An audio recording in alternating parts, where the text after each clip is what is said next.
The boardroom fell silent the moment Victor Brennan held up my product catalog like it was contaminated trash. "Ladies and gentlemen," he announced, his voice dripping with theatrical contempt, "I've discovered why our marketing director has been so distracted lately." My hands stayed perfectly still on the mahogany table. 23 pairs of eyes turned toward me, some curious, others already smirking with secondhand embarrassment. The quarterly presentation I'd spent 6 weeks preparing glowed uselessly on the projector screen behind me. Victor walked toward my seat with the swagger of a man who believed himself untouchable. He was 52, silver-haired, and had the kind of confidence that came from never being told no. His custom suit probably cost more than my monthly salary. He tossed the catalog, my catalog, onto the table in front of me. It landed with a slap that echoed in the marble-walled room. "Handmade candles," he read from the cover, pronouncing each word like it physically hurt him. "Aria's aromatics. How quaint." Someone snickered. I recognized the sound. Marcus from sales, who'd been kissing Victor's shoes since he got promoted above me 3 months ago. "I found this in the break room," Victor continued, circling behind my chair like a shark. "Apparently, our dear Alexandria has been running a little side business. On company time, no less. That was a lie. I'd never touched my business during work hours." But lies were Victor's native language. "Sir, I can explain," I started, keeping my voice level. "Oh, I'm sure you can." He leaned down, close enough that I could smell his expensive cologne mixed with morning coffee. "But here's the thing, Alexandria. Pembroke Solutions doesn't pay you $75,000 a year to peddle hippie candles to your yoga friends." Laughter rippled through the room. Real laughter now, not just nervous chuckles. I felt heat rise up my neck, but I kept my face smooth as glass. This was important. Not showing pain was everything right now. "Your performance has been slipping," Victor said, straightening up and addressing the room again. "Missing deadlines, unfocused, distracted. Now we know why. She's been building her little escape plan instead of doing her actual job." My jaw tightened. Every deadline I'd missed had been because Victor deliberately withheld resources until the last minute. Every unfocused moment had been me cleaning up his disasters. But saying that now would sound like excuses. "I think," he said slowly, enjoying every second, "we need to have a serious conversation about priorities and whether someone with divided loyalties belongs in a leadership position." The threat was clear.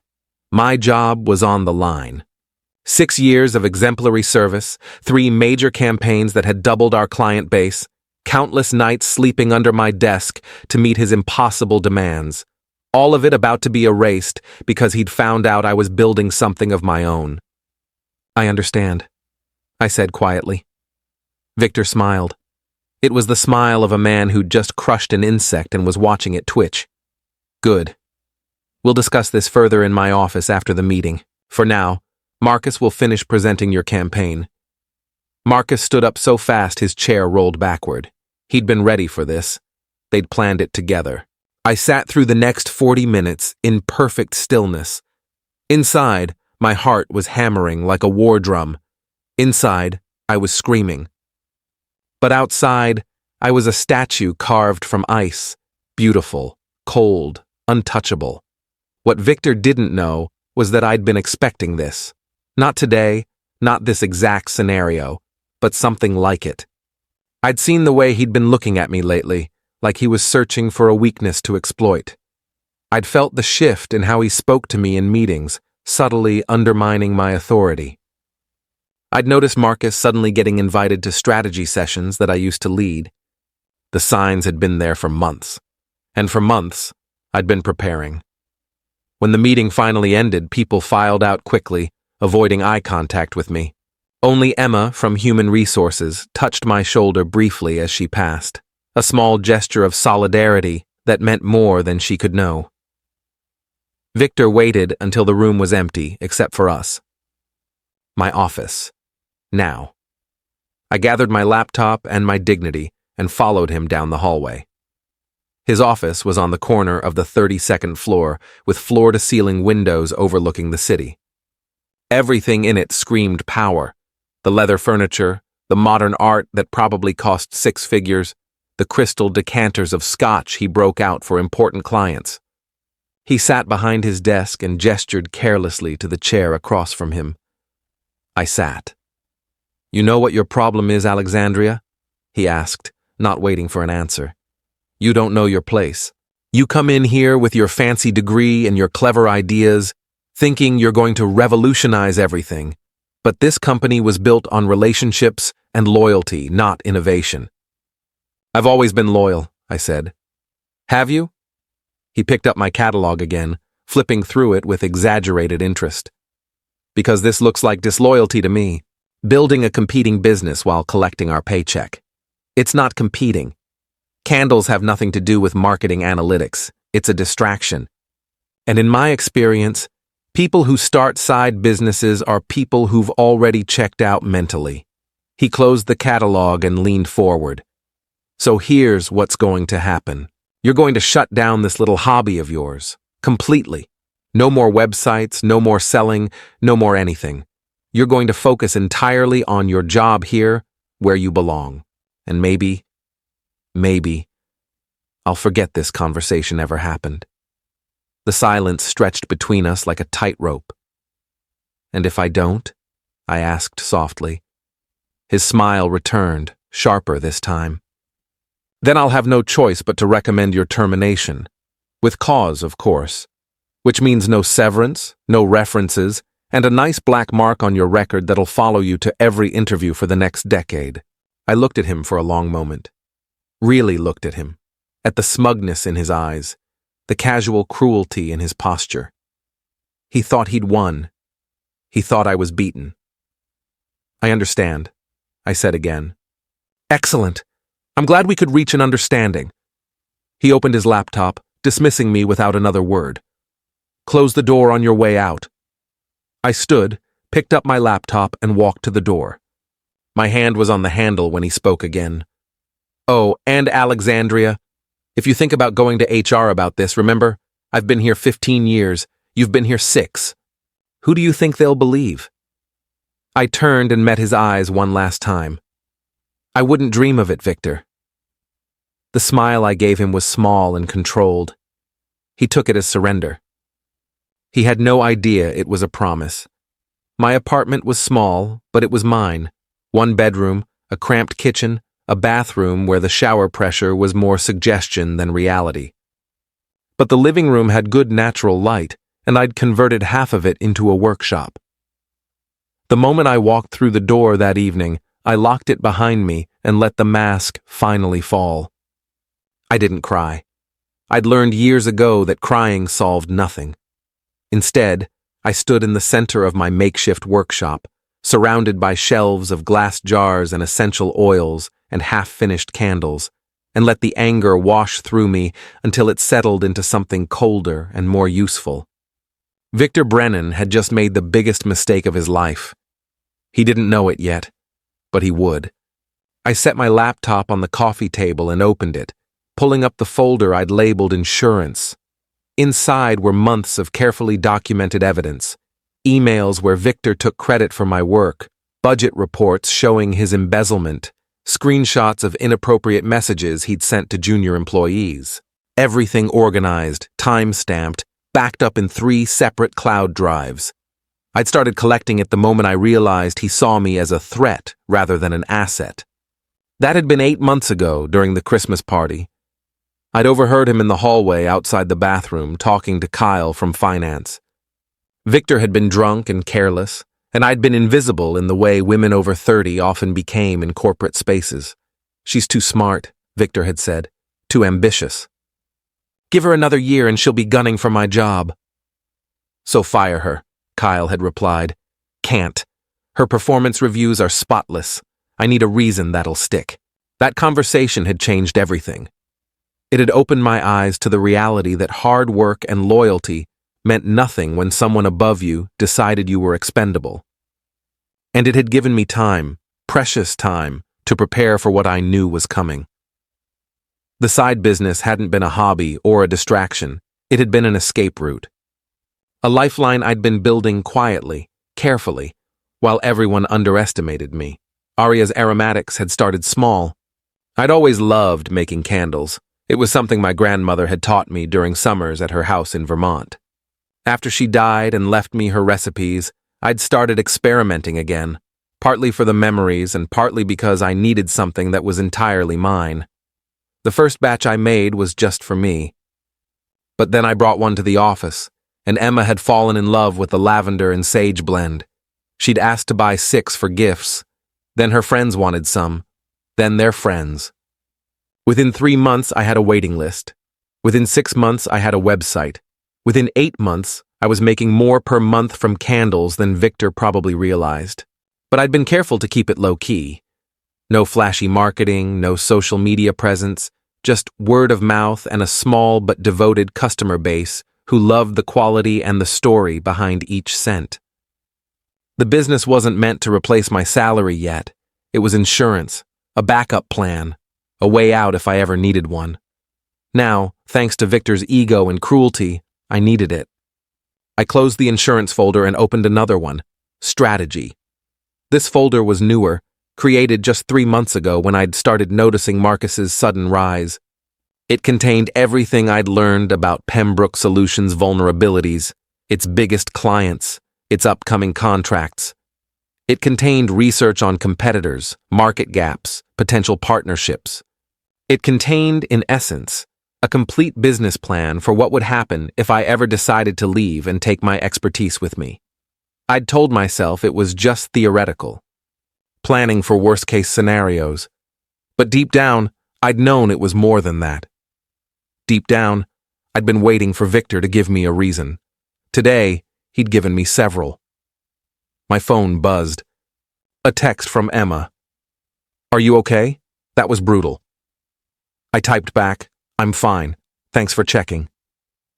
3 dots appeared and disappeared several times before her next message came through. "He's a monster." Everyone knows it, but nobody wants to be next. "I know," I replied. "It's okay. It wasn't okay. None of this was okay." But Emma had 3 kids and a mortgage. She couldn't afford to make waves. Nobody at Pembroke could, which was exactly why Victor had gotten away with his behavior for 15 years. That was going to change. I spent the rest of the evening doing something I'd been avoiding, running the numbers, really running them. Not the hopeful projections I'd been playing with, but cold, hard reality calculations. How much did I have in savings? $38,000. I'd been squirreling away every spare dollar for 2 years, living lean and avoiding the lifestyle creep that trapped so many of my peers. How much did I make from the candles last month? $4,200 with a profit margin of 63%. How much did I need to survive for 6 months with no corporate salary? Roughly $45,000 accounting for health insurance and the fact that I'd need to invest in scaling up production. The math was tight, terrifyingly tight, but not impossible. I pulled up my customer database. 247 repeat buyers, an average order value of $68, a repurchase rate of 72% within 3 months. The numbers were good. Better than good, actually. They suggested something I'd been afraid to believe, that I'd built something real, something sustainable, something Victor couldn't touch. I opened a new document and titled it 90-Day Runway Plan. Then I started writing. The next morning, I arrived at Pembroke Solutions at 7:30, an hour before anyone else. The building was quiet except for the cleaning crew and the early shift security guard who barely looked up as I swiped my badge. I'd barely slept, but my mind was diamond sharp and focused. Exhaustion could come later. Right now, I had work to do. My office was small compared to Victor's, but it had something his didn't. A door that locked from the inside. I closed it, logged into my computer, and began the first phase of what I'd mentally labeled Operation Clean Exit. Step 1. Document everything I'd created during my time here. People thought intellectual property was just patents and trademarks, but in marketing, it was much more subtle. It was the campaigns you'd designed, the client relationships you'd built, the strategies that bore your fingerprints even if someone else's name was on the final presentation. I spent 2 hours meticulously cataloging every major project I'd led or significantly contributed to. The McKinley rebranding that had increased their market share by 40%. The social media strategy for the Thornwell Group that had gone viral and earned industry recognition. The complete overhaul of our analytics dashboard that everyone in the company now relied on. For each project, I saved my original drafts, notes, and preliminary presentations, the versions that proved my creative process and showed I'd originated the ideas. Everything went into an encrypted external drive. This wasn't corporate espionage. This was protecting proof of my value, because when the time came, and it would come soon, I'd need evidence of what I was capable of accomplishing. At 8:45, my office door opened without a knock. "Victor, you're here early," he said, leaning against the doorframe with his arms crossed. He'd always had a problem with personal boundaries. "Just catching up on some work," I replied, minimizing my screen casually. "After yesterday's interruption." "Good. That's what I want to see." Dedication, focus. He stepped inside, closing the door behind him. My pulse kicked up, but I kept my expression neutral. I wanted to check in. Make sure we're on the same page about our conversation. We are. "I understand what you expect." "Do you?" He moved closer, perching on the edge of my desk in a way that invaded my space. "Because I need to know you're committed. That you're not going to do something stupid." "Like what?" "Like running to HR with some complaint about hostile work environment or unfair treatment." His eyes were cold, despite his casual tone.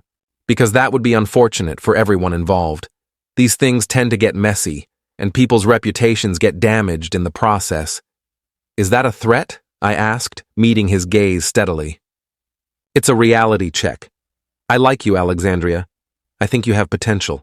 But you need to remember that your success here depends on my support. If I withdraw that support, things will get very difficult for you very quickly." "I appreciate your candor," I said, each word measured and careful. He studied me for a moment as if trying to determine whether I was being sincere or sarcastic. Eventually he stood up, satisfied that he'd made his point. "Excellent. I'll let you get back to work. Oh, and I'm reassigning the Westbrook account to Marcus. He's got more bandwidth, and I need you focusing on smaller projects until you've proven you can manage your time better." The Westbrook account was my biggest client. I'd spent 18 months cultivating that relationship, and their quarterly retainer was worth $200,000 to the company. Handing it to Marcus was both a punishment and a strategic move to diminish my value. "Understood," I said. Victor smiled and left, the door clicking shut behind him with an air of finality. The moment he was gone, I pulled up my email and forwarded myself the entire Westbrook file, every contact, every strategy document, every piece of correspondence. Then I deleted the sent message from my work email and emptied the trash. By 9:30, the office was filling up with people. I emerged from my office looking composed and professional, greeting colleagues with a pleasant smile that suggested yesterday had been nothing more than a minor embarrassment. Emma caught my eye in the break room while I was refilling my coffee. "You're really okay?" she asked quietly, checking to make sure we were alone. "I'm fine," I assured her. Victor made his point. "Life goes on. For what it's worth, your candles are amazing. Half the office orders from you." I paused mid-stir. "Half the office?" She flushed slightly. "Okay. Maybe I've been doing some low-key promoting. You make good stuff, Alex. People deserve to know about it." "Thank you," I said, genuinely touched. "That means more than you know. Are you really going to shut it down? Because of him?" The question hung in the air between us, weighted with implications. Emma was smart enough to know that shutting down a thriving side business, because your boss demanded it, was the act of someone who'd given up. And I wasn't that person. "I'm going to figure it out," I said carefully. She nodded, understanding what I wasn't saying. "If you need anything..." "I know." "Thank you." The rest of the day passed in a blur of mundane tasks. I responded to emails, attended meetings, contributed just enough to seem engaged but not enough to stand out. It was a performance of normalcy, and I'd become expert at it over the years. But in the quiet moments between obligations, my mind was racing ahead, calculating possibilities and probabilities, assembling the pieces of a plan that was becoming clearer by the hour. Victor thought he'd neutralized me. He thought the humiliation and threats had put me back in my place. But what he'd actually done was accelerate a timeline I'd been too cautious to commit to before. He'd forced my hand, and in doing so, he'd made me dangerous. Because scared people make desperate choices, but strategic people make calculated ones. And I was done being scared. That evening, I met with my lawyer. Technically, Diane Foster was the lawyer who'd helped me set up the LLC for Aria's Aromatics. But over the past year, through a series of consultations about business structure and liability, we'd developed something resembling a friendship. She was 48, whip-smart, and had left corporate law 5 years ago to focus on helping small businesses navigate growth challenges. Her office was in a converted brownstone in the Arts District, far enough from downtown that I wouldn't run into anyone from Pembroke. "You sounded stressed on the phone," she said, pouring me tea from an electric kettle on her credenza. Her office was warm and cluttered with legal books, client files, and photographs of her twin daughters at various ages. "What's going on?" I told her everything. The boardroom humiliation, Victor's ultimatum, the implicit threats, the reassignment of my biggest account. She listened without interrupting, her expression growing progressively darker. "What a complete bastard," she said when I finished. Though, unfortunately, not an illegal one. Employers can generally restrict outside business activities if they claim it interferes with job performance. Even if it doesn't? Hard to prove it doesn't if he's documenting supposed performance issues. She leaned back in her chair, thinking. "Do you have any evidence that he's retaliating against you for reasons unrelated to the side business?" I thought of my insurance folder.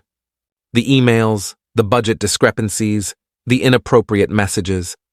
I have evidence that he's a terrible person who shouldn't be in management. But nothing that directly connects to the candle situation. That's actually good. Well, not good that he's terrible, but good that you have documentation. You should keep gathering it. She paused. "What's your end game here, Alex? Are you trying to keep your job, or are you trying to build an exit strategy?" The question I'd been avoiding all day. "I think I already know the answer," I said slowly. "I can't work for him anymore. Not after this. Even if I survive this round, he'll find another way to push me out. Or make my life so miserable I'll quit on my own terms. So exit strategy. Exit strategy." Diane nodded, pulling out a legal pad. "Okay, let's talk about what that looks like. First question, is there a non-compete clause in your employment contract?" "Yes, 2 years, within a 50-mile radius, for any company that provides similar services to similar clients." That's pretty broad.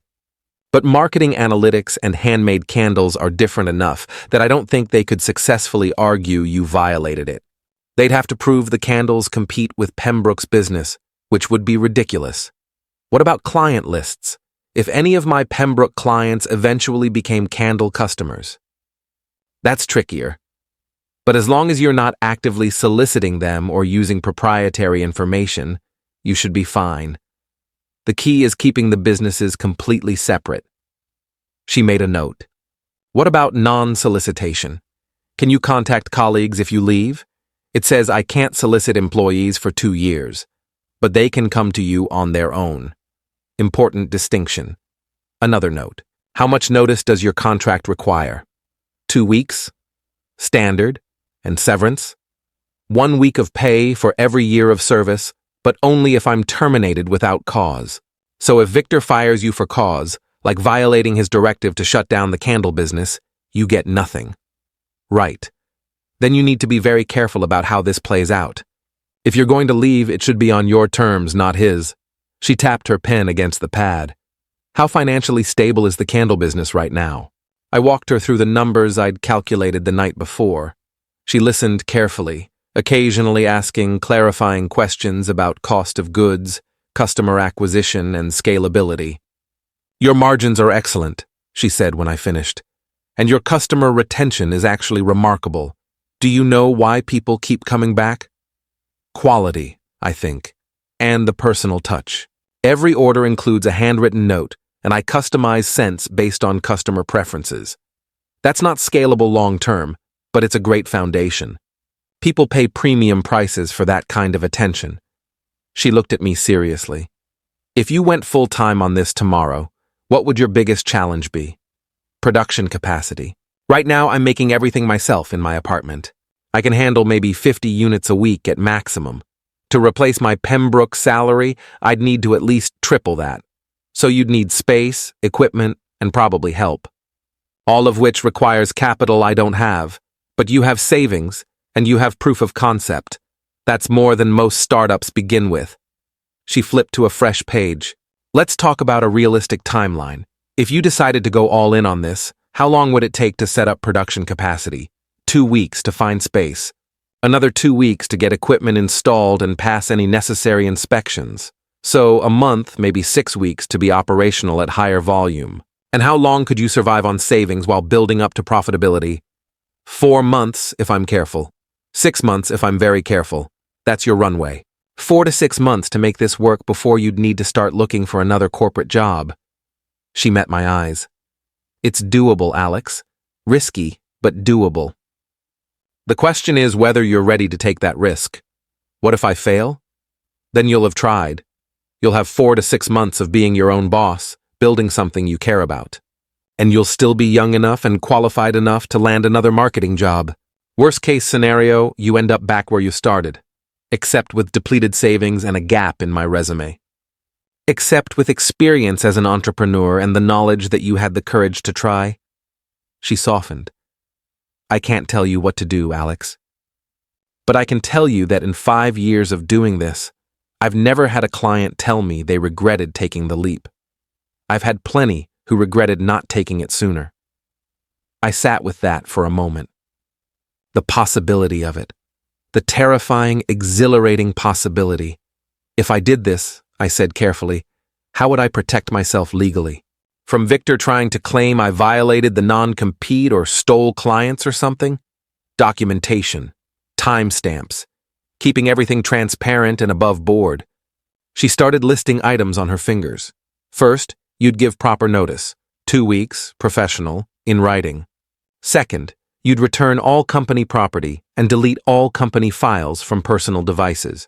Third, you'd keep detailed records showing that the candle business existed and was generating revenue before you left Pembroke, so it's clearly not a post-employment venture. What about the marketing expertise I'd be using?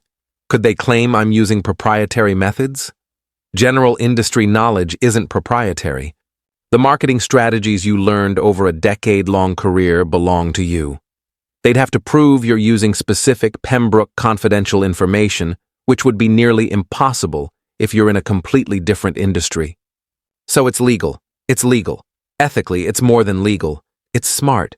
You're leveraging your skills in a new market without competing directly with your former employer. She closed her legal pad. My professional advice is to spend the next 2 weeks doing reconnaissance. Figure out exactly what you'd need to scale up. Price out equipment and space. Build relationships with suppliers. Get everything lined up so that when you make the decision, you can move fast. And Victor? What about him? He's going to make my life hell for those 2 weeks once I give notice. Probably. But that's 2 weeks, Alex. 14 days. You've already survived 6 years with him. You can survive 14 more days knowing there's a finish line. She was right. I could survive anything if I knew it was temporary. Thank you, I said, standing to leave. This helps more than you know. One more thing. She walked me to the door. Whatever you decide, make sure it's your decision. Not a reaction to Victor's cruelty, not an escape from a bad situation, but an active choice towards something you actually want. Because that's the only way you'll have the stamina to see it through when things get hard. I promised I would, though I wasn't entirely sure I understood the distinction yet. The reconnaissance phase began immediately. Over the next week, I lived a double life. During business hours, I was the model employee Victor had demanded, punctual, focused, completing the small projects he assigned without complaint. I attended meetings, contributed when appropriate, and maintained the pleasant professional demeanor that had always served me well. But every morning before work, every lunch break, and every evening after dinner, I was someone else entirely. I was a woman building an empire brick by careful brick, learning everything I needed to know about scaling a manufacturing business. I started with production space. Commercial kitchen facilities were surprisingly affordable if you knew where to look. There was a shared commissary in the warehouse district that rented space by the hour, with access to industrial-grade equipment and all the necessary health permits already in place. The woman who ran it, Patricia, was a former restaurant owner who'd pivoted to supporting small food and beauty businesses after the pandemic. "You'd be my third candle maker," she told me during a tour of the facility. It was clean, well-organized, and had ventilation systems that could handle the strong fragrances my work required. The other two come in mornings. You could take afternoon and evening slots and weekends if you need them. "How much?" I asked. $18 an hour for the space, plus a small markup on utilities.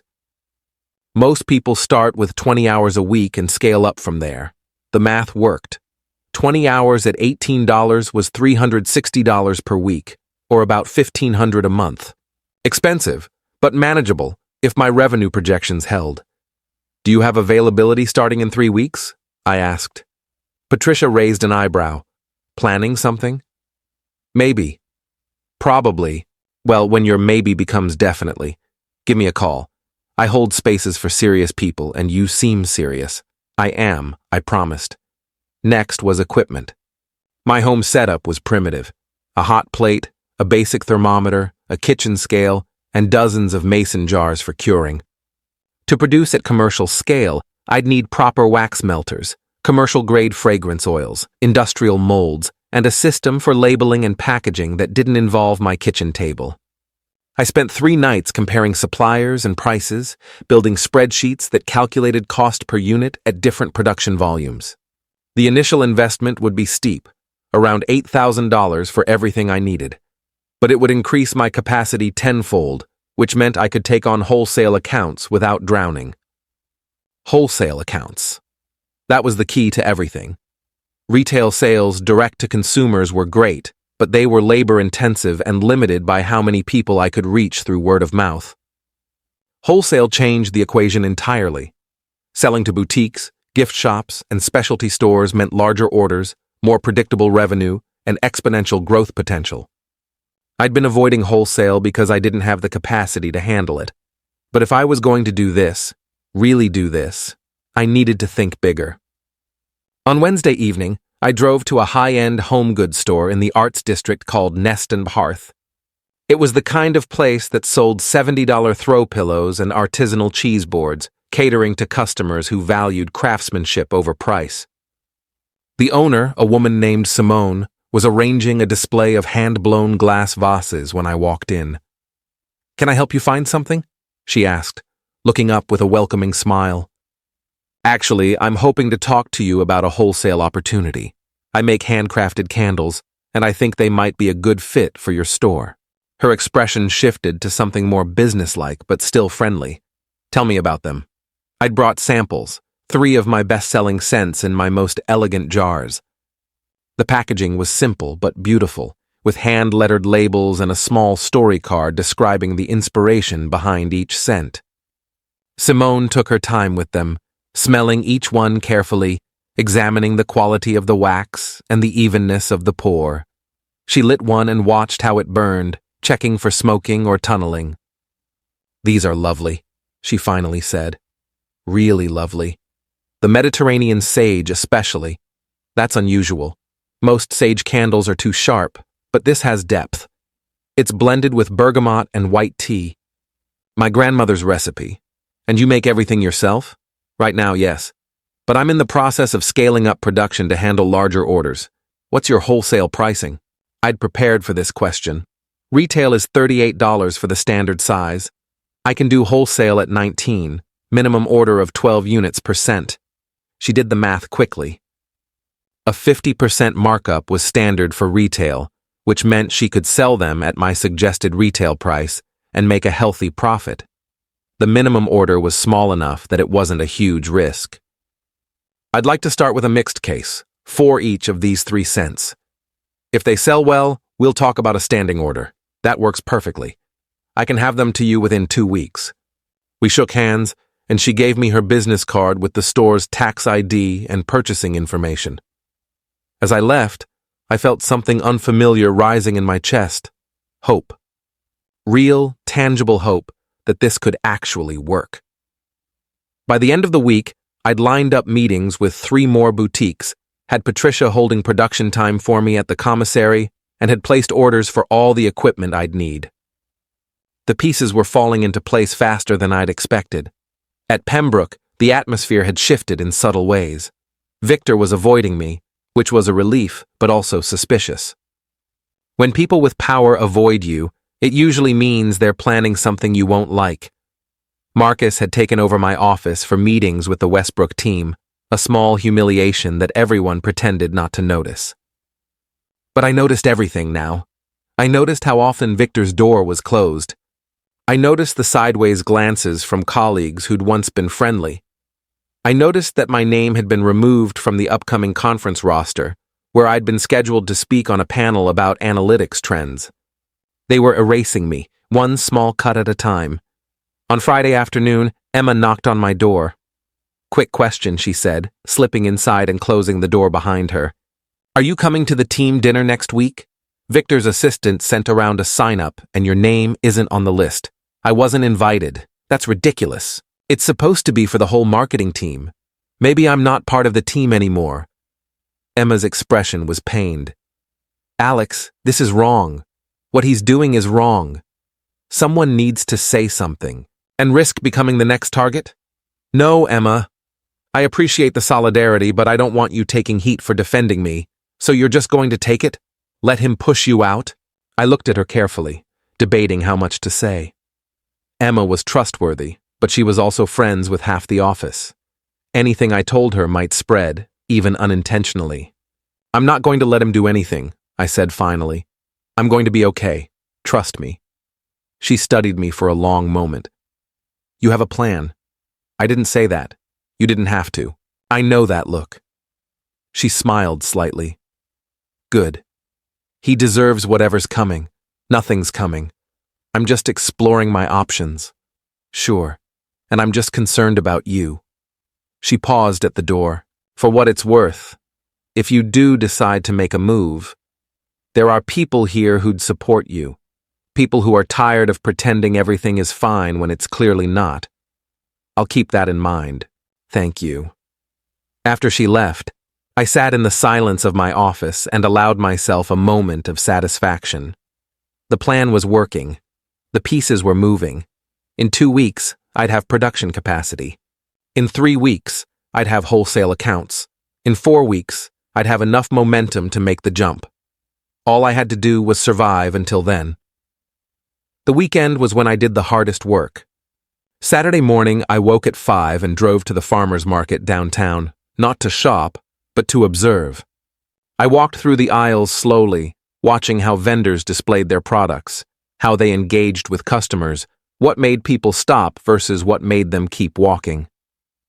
The successful vendors had 3 things in common: clear branding, compelling stories, and products people could sample or interact with. The ones struggling had great products but poor presentation, or excellent displays but no personality behind them. I took notes on everything: display heights, lighting tricks, price point positioning. One soap maker had a brilliant setup where she'd created scent families with color-coded labels, making it easy for overwhelmed customers to narrow their choices. Another had a QR code that linked to her Instagram, where she posted behind-the-scenes videos of her process. These weren't just craft sellers. They were entrepreneurs who understood that a product was only as good as its presentation and the story that surrounded it. By noon, I'd filled 6 pages in my notebook and had a much clearer vision of what Aria's Aromatics could become. Not just candles, but an experience. A brand that meant something beyond the product itself. I spent Saturday afternoon redesigning my packaging. The hand-lettered labels were charming for small batches, but they wouldn't scale. I needed something professional that still felt personal. After 3 hours on Canva and consultations with an online printing service, I'd created labels that looked expensive, but cost less than 50 cents each in bulk. The new design featured my grandmother's initials, AM, for Adelaide Morrison, incorporated into a simple logo. Each scent had its own color palette and a short description that told a story rather than just listing ingredients. The Mediterranean sage label read, "Sunlit cliffs and ancient groves, a grandmother's garden at dawn." It was the same candle, but now it sold a feeling, not just a scent. Sunday was for production. I'd accepted that these would be my last batches made in my apartment kitchen, so I wanted them to be perfect. I made 72 candles over 9 hours, carefully measuring fragrance ratios, monitoring temperatures, pouring with the precision I'd spent years developing. My arms ached. My back hurt from hunching over the stove. But when I was done, 6 dozen perfect candles sat cooling on every flat surface in my apartment, filling the space with layered fragrances that somehow didn't clash. This was my inheritance from my grandmother, not money or property, but a skill. The knowledge of how to take simple ingredients and transform them into something that brought people joy. Something that made them feel peaceful, or energized, or comforted, depending on what they needed. She'd never had the chance to turn it into a business. She'd made candles for love, for herself, for gifts. But she'd taught me everything she knew, and now I was doing what she never could, building something that would last. "I hope you'd be proud," I whispered to the empty apartment. Monday morning arrived too quickly. I'd slept poorly, dreaming anxious dreams about missed deadlines and locked doors, but I dragged myself out of bed, showered, dressed in my most professional suit, and drove to Pembroke with my game face firmly in place. The office felt different now, or maybe I felt different, and everything else just reflected that change. I noticed things I'd stopped seeing years ago. The way the fluorescent lights hummed with a frequency that set my teeth on edge. The corporate motivational posters that managed to be both condescending and meaningless. The artificial cheerfulness of the break room that tried too hard to prove this was a fun workplace. How had I spent 6 years here? How had I let this place define so much of my identity and self-worth? My morning was consumed by a budget review meeting that could have been an email. Victor wasn't there. He'd sent Marcus as his proxy, which meant Marcus got to play executive while the rest of us suffered through 90 minutes of spreadsheet analysis that led nowhere.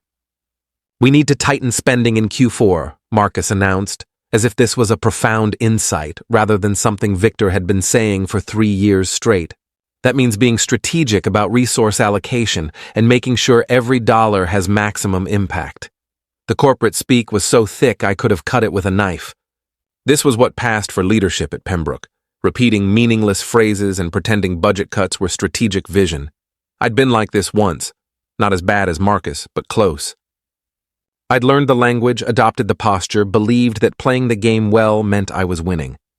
It had taken Victor's cruelty to show me what winning actually looked like in this system, and how little I wanted it. "Alexandria, you're quiet today," Marcus said, interrupting my thoughts. "Any insights on how your projects can contribute to cost savings?" Translation: I'm putting you on the spot to make you uncomfortable. "Most of my current projects are already operating on minimal budgets," I replied evenly. "Any further cuts would compromise quality, which would ultimately cost us more in client dissatisfaction and lost accounts." Interesting perspective. Though I'd argue that innovation often comes from constraints. When we're forced to do more with less, we get creative. There's a difference between productive constraints and starvation. The former inspires innovation. The latter just inspires people to leave for better opportunities. The room went quiet. Emma covered a smile with her hand.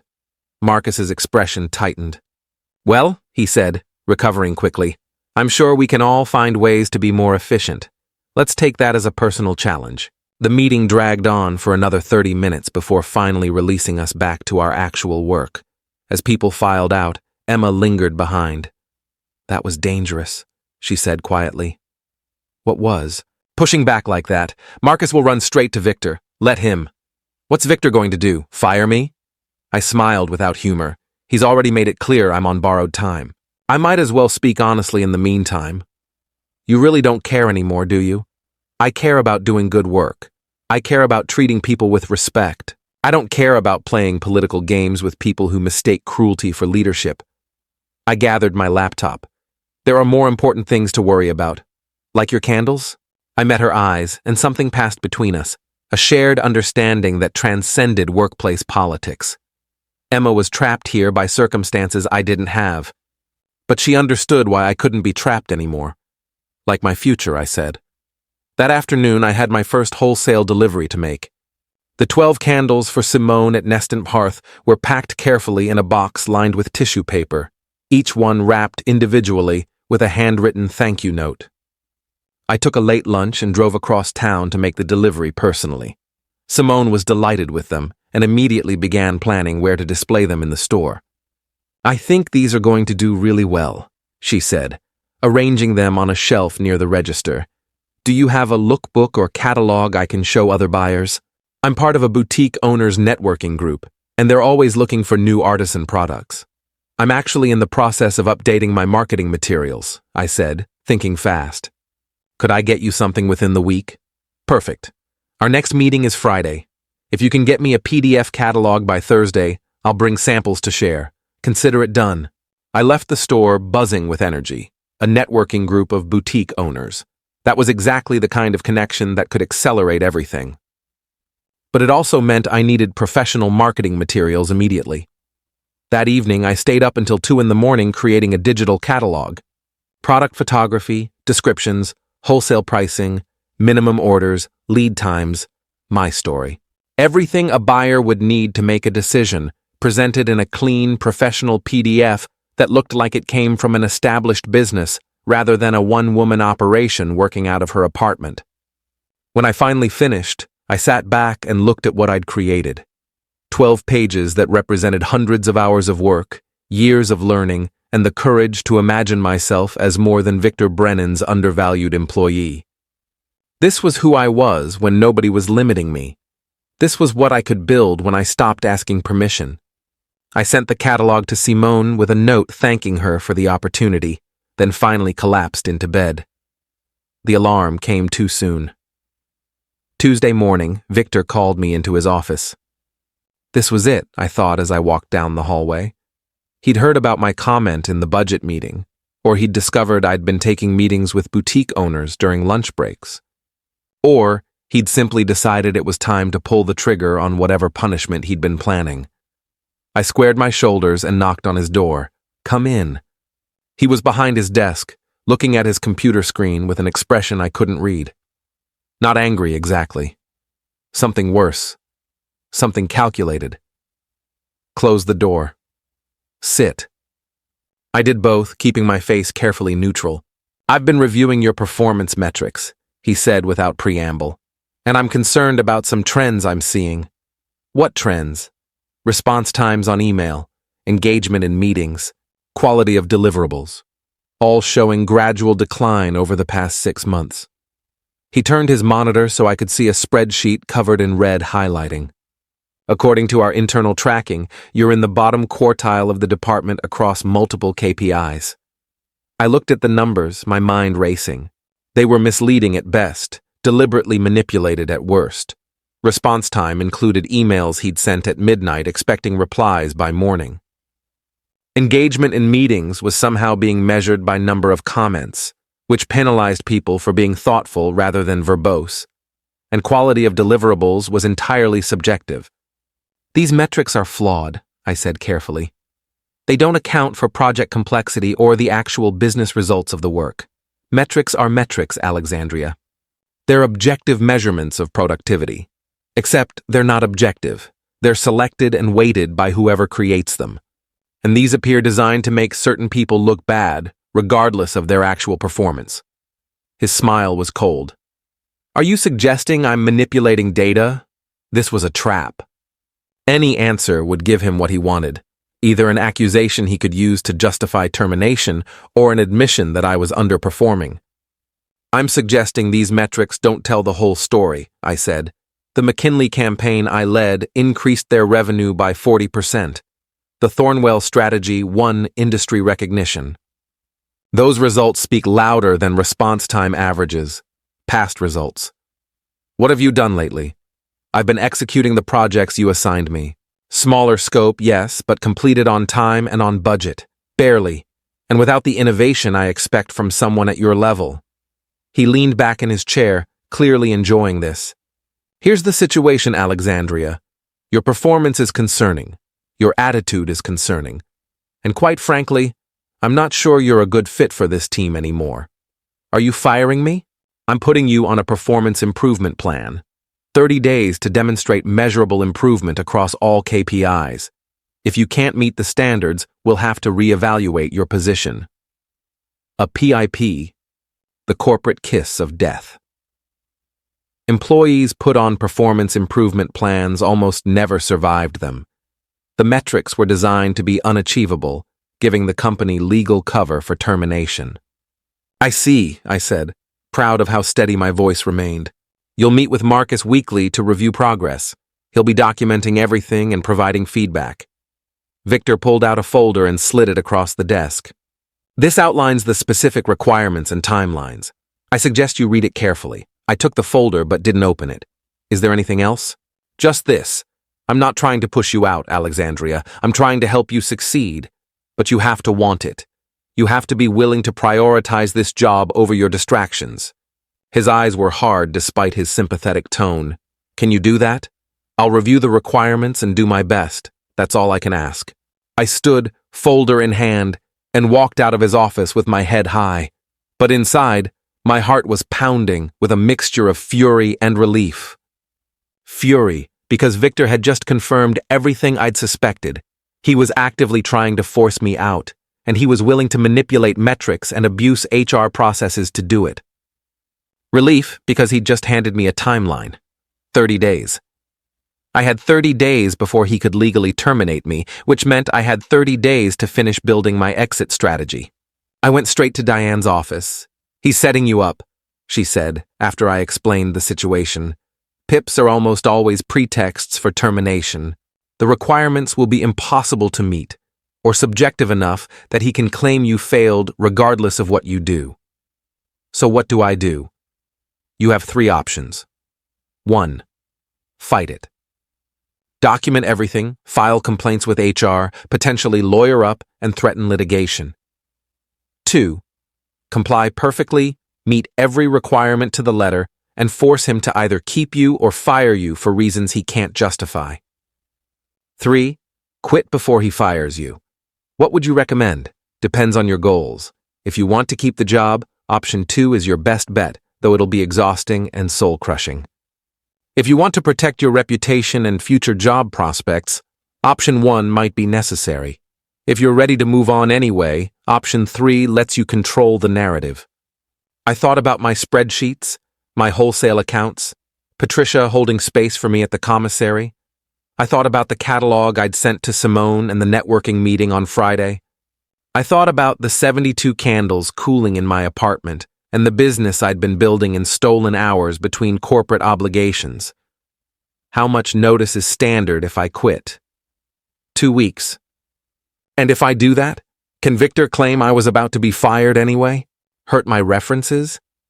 He can try, but if you quit before the PIP period ends, it's harder for him to make that stick. Legally, when someone quits, it's voluntary separation. The PIP becomes irrelevant.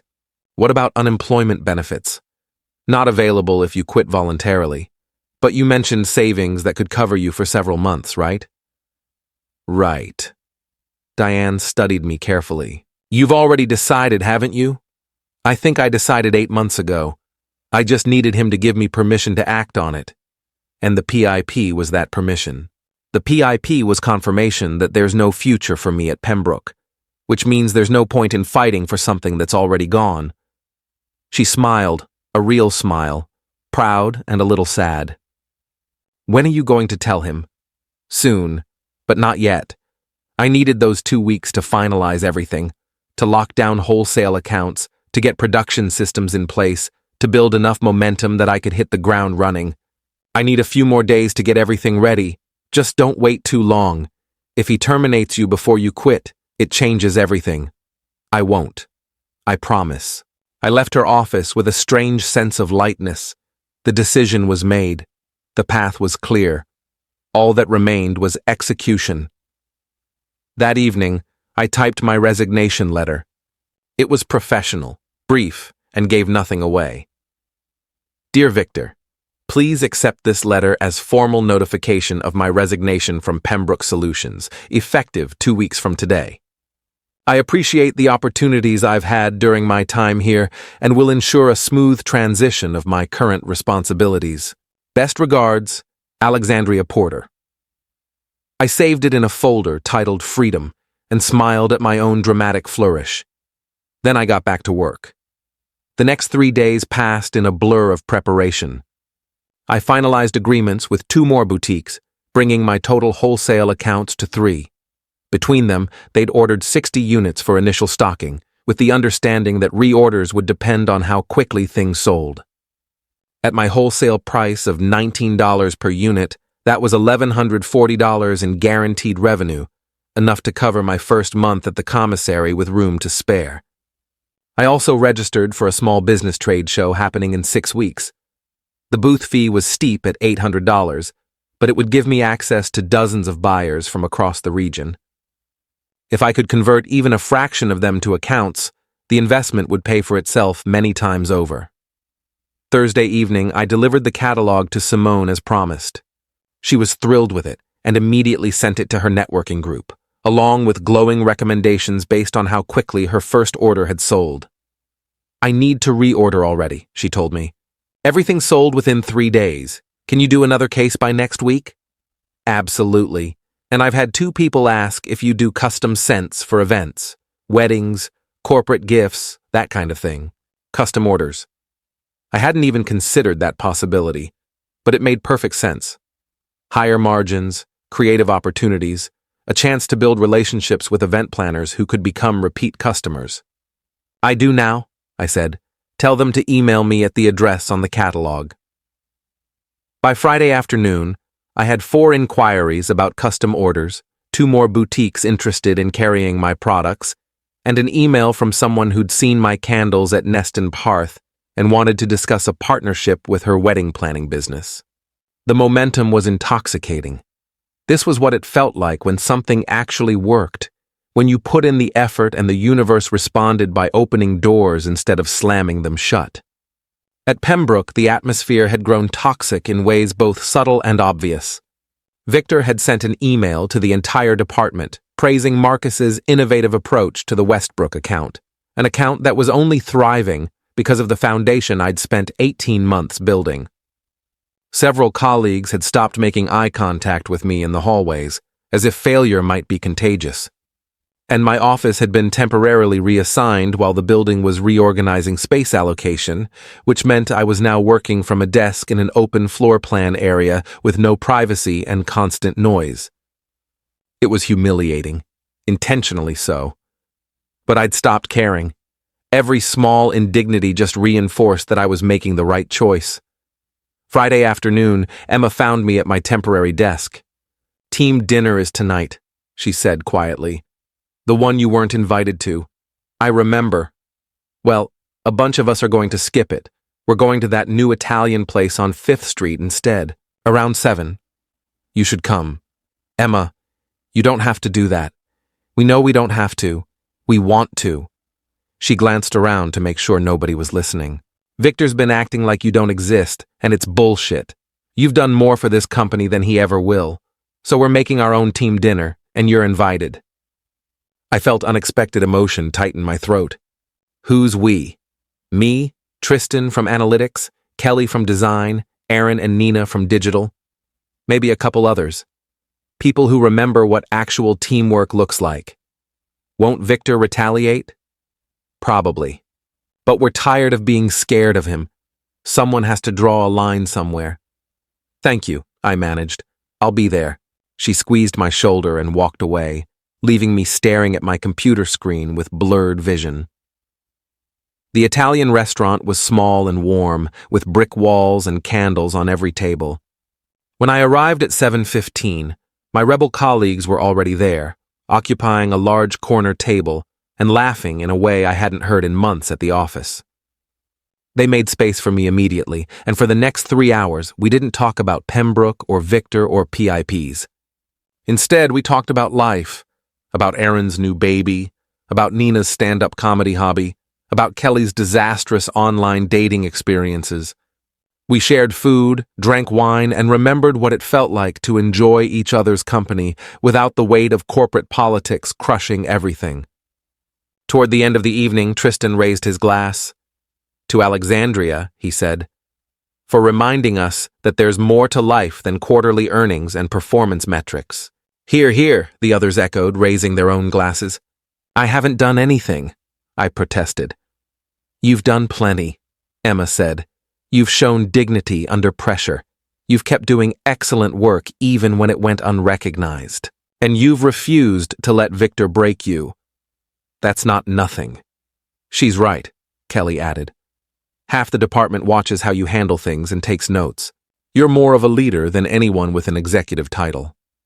I didn't know what to say to that, so I just clinked glasses with everyone and tried not to cry into my wine. Walking to my car afterward, Emma caught up with me. "Can I ask you something?" she said. "Of course." "Are you leaving?" I'd been so careful not to say anything explicit. But Emma knew me too well. "What makes you think that?" "Because I've seen that look before. My sister had it right before she quit her corporate job to open a bakery.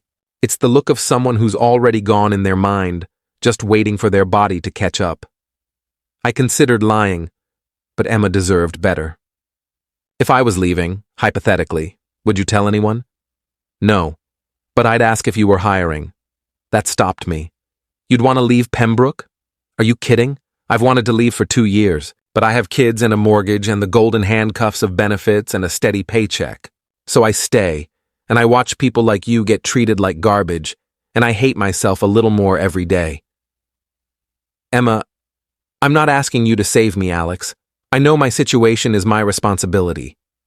I'm just saying that if you're building something and if it gets big enough that you need help someday, I want you to remember that I'm good at what I do. And I'd rather help someone I respect than enable someone I don't." I hugged her, fierce and quick. "I'll remember. I promise." Driving home, I thought about what she'd said. About people watching how I handled pressure. About being a leader without a title. About building something that might eventually be big enough to employ people who deserved better than Victor Brennan's toxic kingdom. It was a future I'd barely let myself imagine. But Emma's words had planted something that felt dangerous and wonderful. Ambition. Not the climbing the ladder kind that corporate America sold, but the building something meaningful kind that actually changed lives. Maybe Aria's aromatics could be more than just my escape route. Maybe it could be a doorway for others too. Saturday morning, I moved into the commissary kitchen. Patricia met me at 7 with keys and a cheerful energy that should have been illegal at that hour. "You're my first weekend regular," she said, unlocking the heavy steel door. "Most people prefer weekday evenings, but I like the dedication. I need all the time I can get right now. Building momentum. That's the spirit." She showed me where everything was: the industrial sinks, the commercial stovetops, the storage areas I could use for supplies, the loading dock for deliveries. "You've got the space until 3 today. If you need more time, text me. I live upstairs, so I'm around." The kitchen was glorious. Clean, efficient, with enough workspace that I could set up an actual production line instead of working in cramped chaos. I spent the first hour organizing my supplies and equipment, creating stations for melting, pouring, cooling, and packaging. By 8:30, I was in full production mode. I'd calculated that I could produce 120 units in 7 hours if I worked efficiently. That would cover my existing wholesale orders plus build inventory for upcoming accounts. My arms would hate me by the end, but it was necessary. The work was meditative. Measuring wax, calculating fragrance percentages, monitoring temperatures, pouring with steady hands. Each candle was a small act of creation, transforming raw materials into something beautiful and useful. It was the opposite of my corporate work, where I moved numbers and concepts around without ever touching anything real. By 1 o'clock, I'd made 90 candles and was ahead of schedule. I allowed myself a quick break to eat the sandwich I'd packed and check my phone. 3 new emails, 2 from potential wholesale buyers who'd gotten my catalog from Simone's networking group. 1 from the wedding planner I'd spoken with, asking if I could handle an order of 200 custom candles for a June wedding. 200 units. That was more than I'd made total in the last month. The commission alone would cover my expenses for several weeks. I responded professionally, outlining timelines and pricing, trying not to let my excitement show through the words. But inside, I was screaming with joy. This was working. It was actually working. By 3 o'clock, I'd completed 130 candles and had everything cleaned and organized for my next session. Patricia appeared as I was loading boxes into my car. Productive day? Very. Thank you for having such a great setup. That's what we're here for. Building dreams, one batch at a time. She handed me a business card, my email's on there. If you ever need off-hours access or want to discuss a different rental arrangement, just reach out. I'm flexible with serious people. I might take you up on that soon. Things are moving faster than I expected. Good problems to have, she said with a knowing smile. Sunday was for packaging and fulfillment. I spent 8 hours wrapping candles, writing thank you notes, printing shipping labels, and preparing orders for delivery. By evening, my apartment looked like a small warehouse with boxes stacked in every corner and bubble wrap scattered across the floor like synthetic snow. My back ached. My hands had small burns from where I'd gotten careless with hot wax. But looking at the fruits of my labor, at the physical evidence that I'd created something people wanted, I felt a satisfaction that no corporate promotion had ever provided. Monday morning arrived with the weight of finality. Today was the day. I'd waited long enough. Everything was in place, production capacity secured, wholesale accounts established, enough inventory to handle orders for the next month. I had momentum, I had a plan, and I had exactly nothing left to lose. I dressed carefully, a navy suit that projected confidence and professionalism. I printed my resignation letter on crisp paper. I backed up all my personal files to an external drive and deleted them from my work computer. I was ready. The office felt different when I walked in at 8:30. Or maybe I felt different. I noticed things with the clarity of someone seeing them for the last time. The receptionist's forced smile, the motivational posters that had been there so long nobody read them anymore, the conference room where Victor had humiliated me less than 2 weeks ago. I was saying goodbye to all of it. And I wasn't sad. I stopped by Emma's desk first. "Morning," she said, looking up from her computer. Then she saw my face, and her expression shifted. "Today?" "Today. Good. You'll be amazing." She stood and hugged me quickly. "Don't forget what I said. When you're ready for help, I'm a phone call away." I won't forget. Next was Victor's office. His door was open and he was on a phone call, so I waited in the hallway like a supplicant requesting an audience with royalty. When he finally noticed me, he waved me away impatiently. I stayed put. He ended his call with obvious irritation. "What is it, Alexandria? I'm busy. I need 5 minutes." "For what?" "To resign." The word hung in the air between us, sharp and final. His expression went through several changes. Surprise, confusion, and then something that looked almost like panic before settling into contemptuous amusement. "Resign," he repeated. "You're quitting." "Yes." I stepped into his office and closed the door behind me. Then I placed my resignation letter on his desk, along with my building access badge and corporate credit card. Effective 2 weeks from today, per the standard notice period in my contract. He didn't touch the letter. "Let me guess. You're running off to make candles full-time. Living your dream, consequences be damned. I'm pursuing an opportunity that better aligns with my goals and values. That's corporate speak for I'm giving up." He leaned back in his chair, clearly enjoying this. "You know what's going to happen, don't you?" You'll struggle for 6 months, run out of money, and come crawling back. Except I won't hire you. Nobody will. Because you'll have a gap in your resume and a failed business to explain.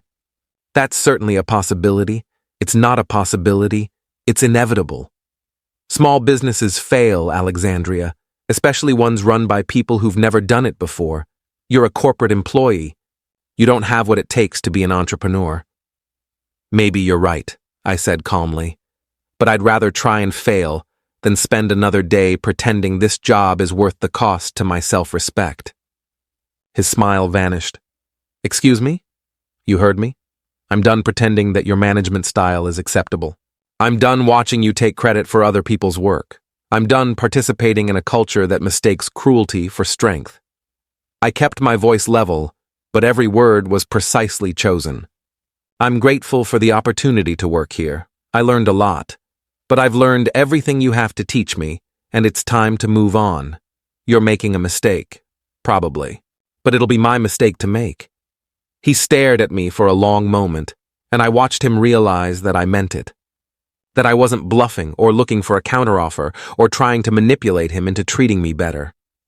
I was simply done. Fine, he said finally. Enjoy your candles. I'm sure they'll keep you warm when you're applying for unemployment. I'll keep that in mind. Thank you for your time. I walked out of his office with my head high and my heart pounding. People were staring. They'd seen me go in, seen the body language, figured out what was happening. Some looked sympathetic, others looked worried, probably wondering if they'd be next. But Emma was grinning like I'd just won the lottery.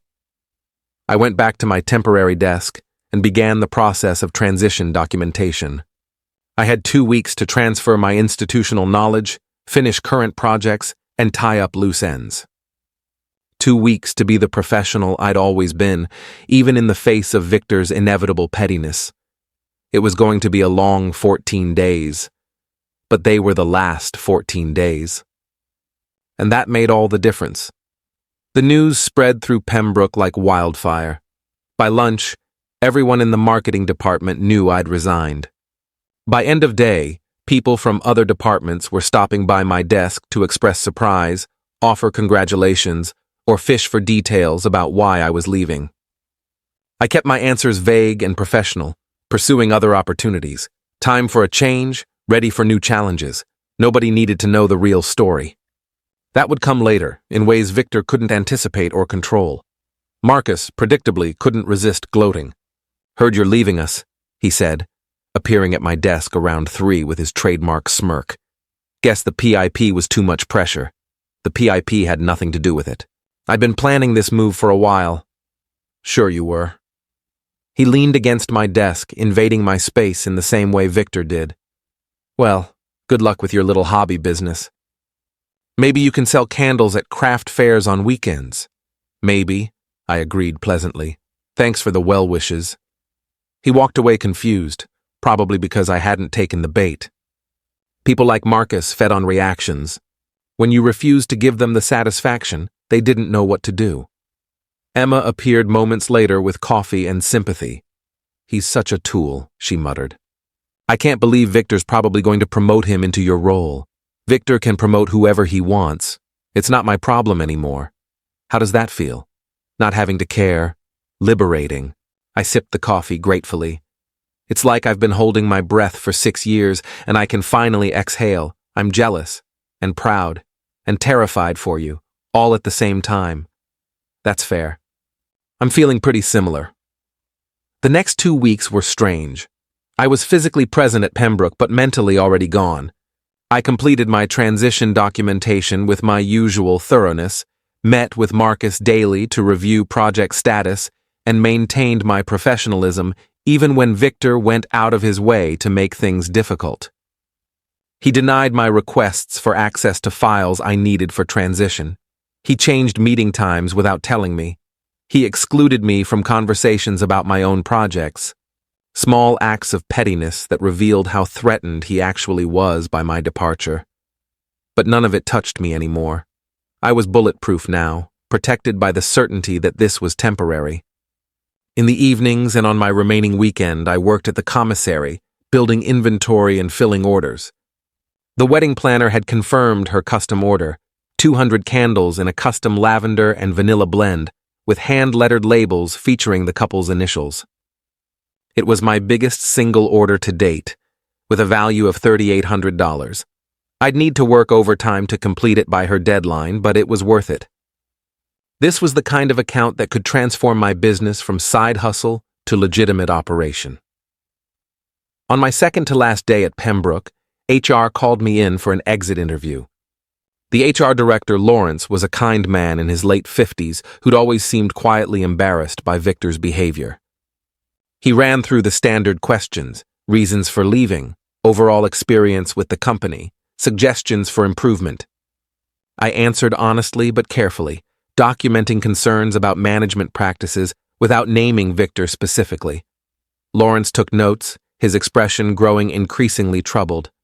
"Off the record," he said when we'd finished the official questions, "I'm sorry you're leaving. You've been one of our strongest employees, and I know things haven't been easy lately." "They haven't," I agreed, "but I'm excited about what's next." "Good. You deserve to be excited about your work." He hesitated, then added, "If you ever want to come back, and if certain management changes occur, please know you'd be welcomed." It was the closest thing to an acknowledgement that Victor was the problem that I was likely to get from HR. I appreciated the gesture, even though we both knew I'd never return. "Thank you, Lawrence." "I appreciate that." My last day arrived with unexpected emotion. I'd thought I'd be nothing but relieved. And I was relieved. But I was also nostalgic for the person I'd been when I'd started here. Younger, more idealistic, still believing that hard work and talent were enough. My last day arrived with unexpected emotion. I'd thought I'd be nothing but relieved. And I was relieved. But I was also nostalgic for the person I'd been when I'd started here. Younger, more idealistic, still believing that hard work and talent were enough to succeed. 6 years ago, I'd walked through these doors thinking Pembroke Solutions was the beginning of something great. Now I was walking out knowing it had been a detour, not a destination.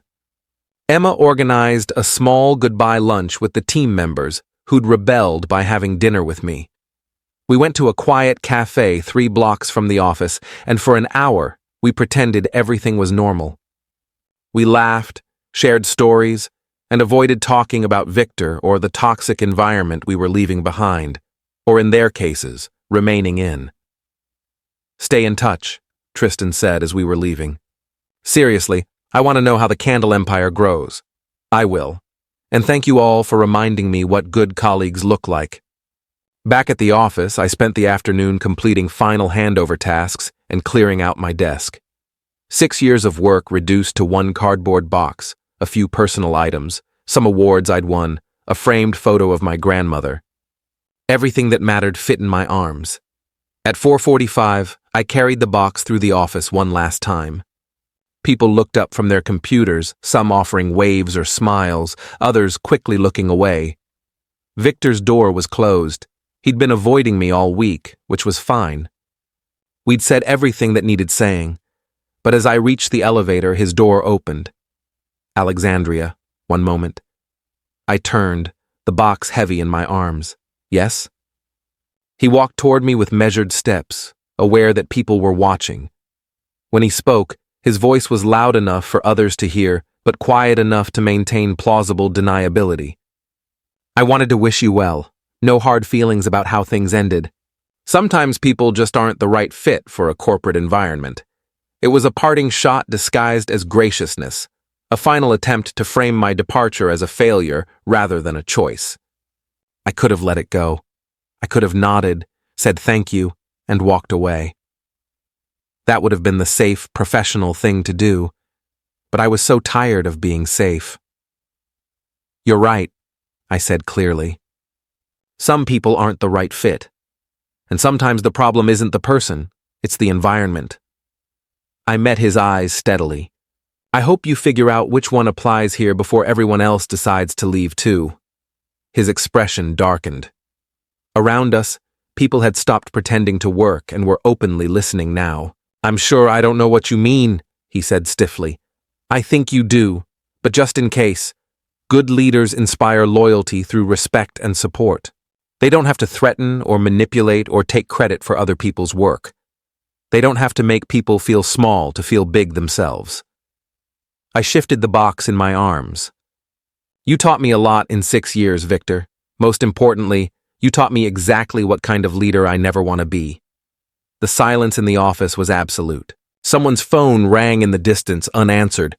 Victor's face had gone red. You're out of line. Maybe, but I'm also out the door, so it doesn't really matter anymore, does it? I stepped into the elevator and pressed the button for the ground floor. Good luck with everything. You're going to need it. The doors closed on his furious expression and the shocked faces of my former colleagues. My hands were shaking as the elevator descended. I'd just burned a bridge so thoroughly there was nothing left but ash. Victor would badmouth me to anyone who would listen. He might even try to sabotage future job prospects if I ever needed them. But I'd also just said what half the office had been thinking for years. And sometimes, speaking truth was worth the consequences.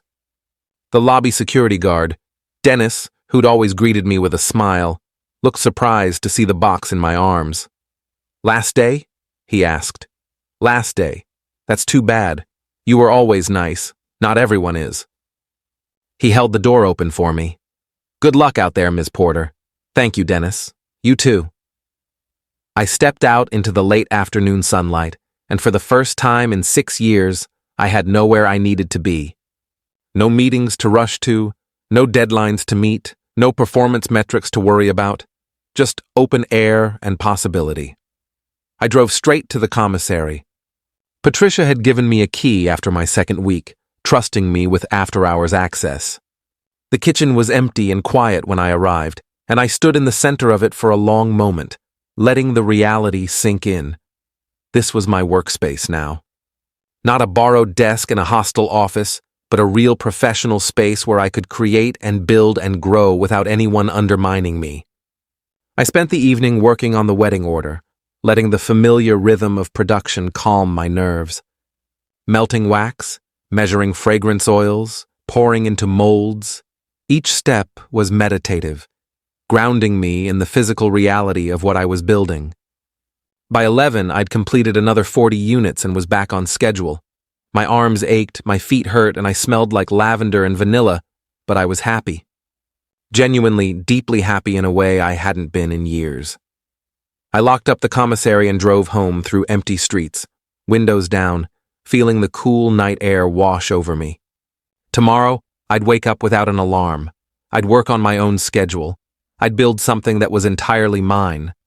The fear would come later, I knew. The doubt, the worry about money, the questioning of whether I'd made a terrible mistake. But tonight, I let myself just feel free. My phone buzzed as I was parking. A text from Emma. "You're my hero. What you said to Victor was legendary. People are still talking about it." I smiled and typed back. "Hope I didn't make things harder for you all. Worth it. Somebody needed to say it. Sleep well, you badass." I fell asleep that night thinking about my grandmother, about the hours we'd spent together in her Vermont kitchen, learning the alchemy of turning wax and scent into something beautiful. She'd been teaching me more than candle making, I realize now. She'd been teaching me that creation was its own reward, that building something with your hands and heart mattered more than any corporate title. I wished she could see what I was doing, but maybe, in some way, she already knew. The first week of freedom was chaotic and terrifying and wonderful. Without the structure of a 9-to-5 job, I had to create my own routine. I woke at 6, not because an alarm forced me, but because my body was used to early mornings. I'd have coffee while reviewing orders and responding to customer emails. By 8, I'd be at the commissary, working until mid-afternoon with a break for lunch. Evenings were for administrative tasks, bookkeeping, marketing, customer service, planning. It was more hours than I'd worked at Pembroke, but it felt completely different. Every hour invested directly into my success. Every problem solved made my business stronger. There was no Victor taking credit, no Marcus undermining my work, no performance metrics designed to make me fail. The wedding planner's order consumed most of my first week. 200 custom candles, each one hand-poured and labeled with care. It was exhausting work, but when I delivered them on Friday afternoon and saw her face light up, I knew it was worth it. "These are perfect," she said, examining them with obvious delight. "Even better than the samples. The bride is going to cry. I'm so glad you're happy with them." Happy? I'm ecstatic, and I'm already thinking about future events. She handed me her business card. "Let's talk about a partnership arrangement. I do about 30 weddings a year, and at least half of my clients ask about favors or decorative elements. If you could handle custom orders with reasonable lead times, I could bring you consistent business. 30 weddings. Even if only half wanted candles, and even if each order was smaller than this one, that was steady income for months. I'd love to discuss that. Thank you. Thank you. You're saving me so much time and stress. Most artisans can't handle large orders reliably, but you've been nothing but professional." Professional. The word settled over me like a benediction. I was professional. I was reliable. I was building something real. That weekend, I attended my first trade show as an official vendor. The booth setup was nerve-wracking. I'd rented a standard 10 by 10 space and had spent hours planning the display, shelves at varying heights, good lighting, samples people could smell, business cards and catalogs readily available. I wanted to look established without looking corporate, professional without losing the artisanal appeal. The show opened at 9 on Saturday morning, and buyers started filtering through immediately. Some walked past without stopping. Others paused to smell the samples but didn't engage. But enough people stopped, asked questions, and took catalogs that by lunch I'd had a dozen serious conversations with potential wholesale buyers. One woman, the owner of a boutique hotel chain, was particularly interested. "We're always looking for locally made amenities for our guest rooms," she explained. "The big suppliers are fine, but they're generic. This has character. A story." She smelled the Mediterranean sage again, closing her eyes. "This reminds me of traveling through Italy 20 years ago. That's the kind of emotional connection we want to offer our guests." "How many properties do you have?"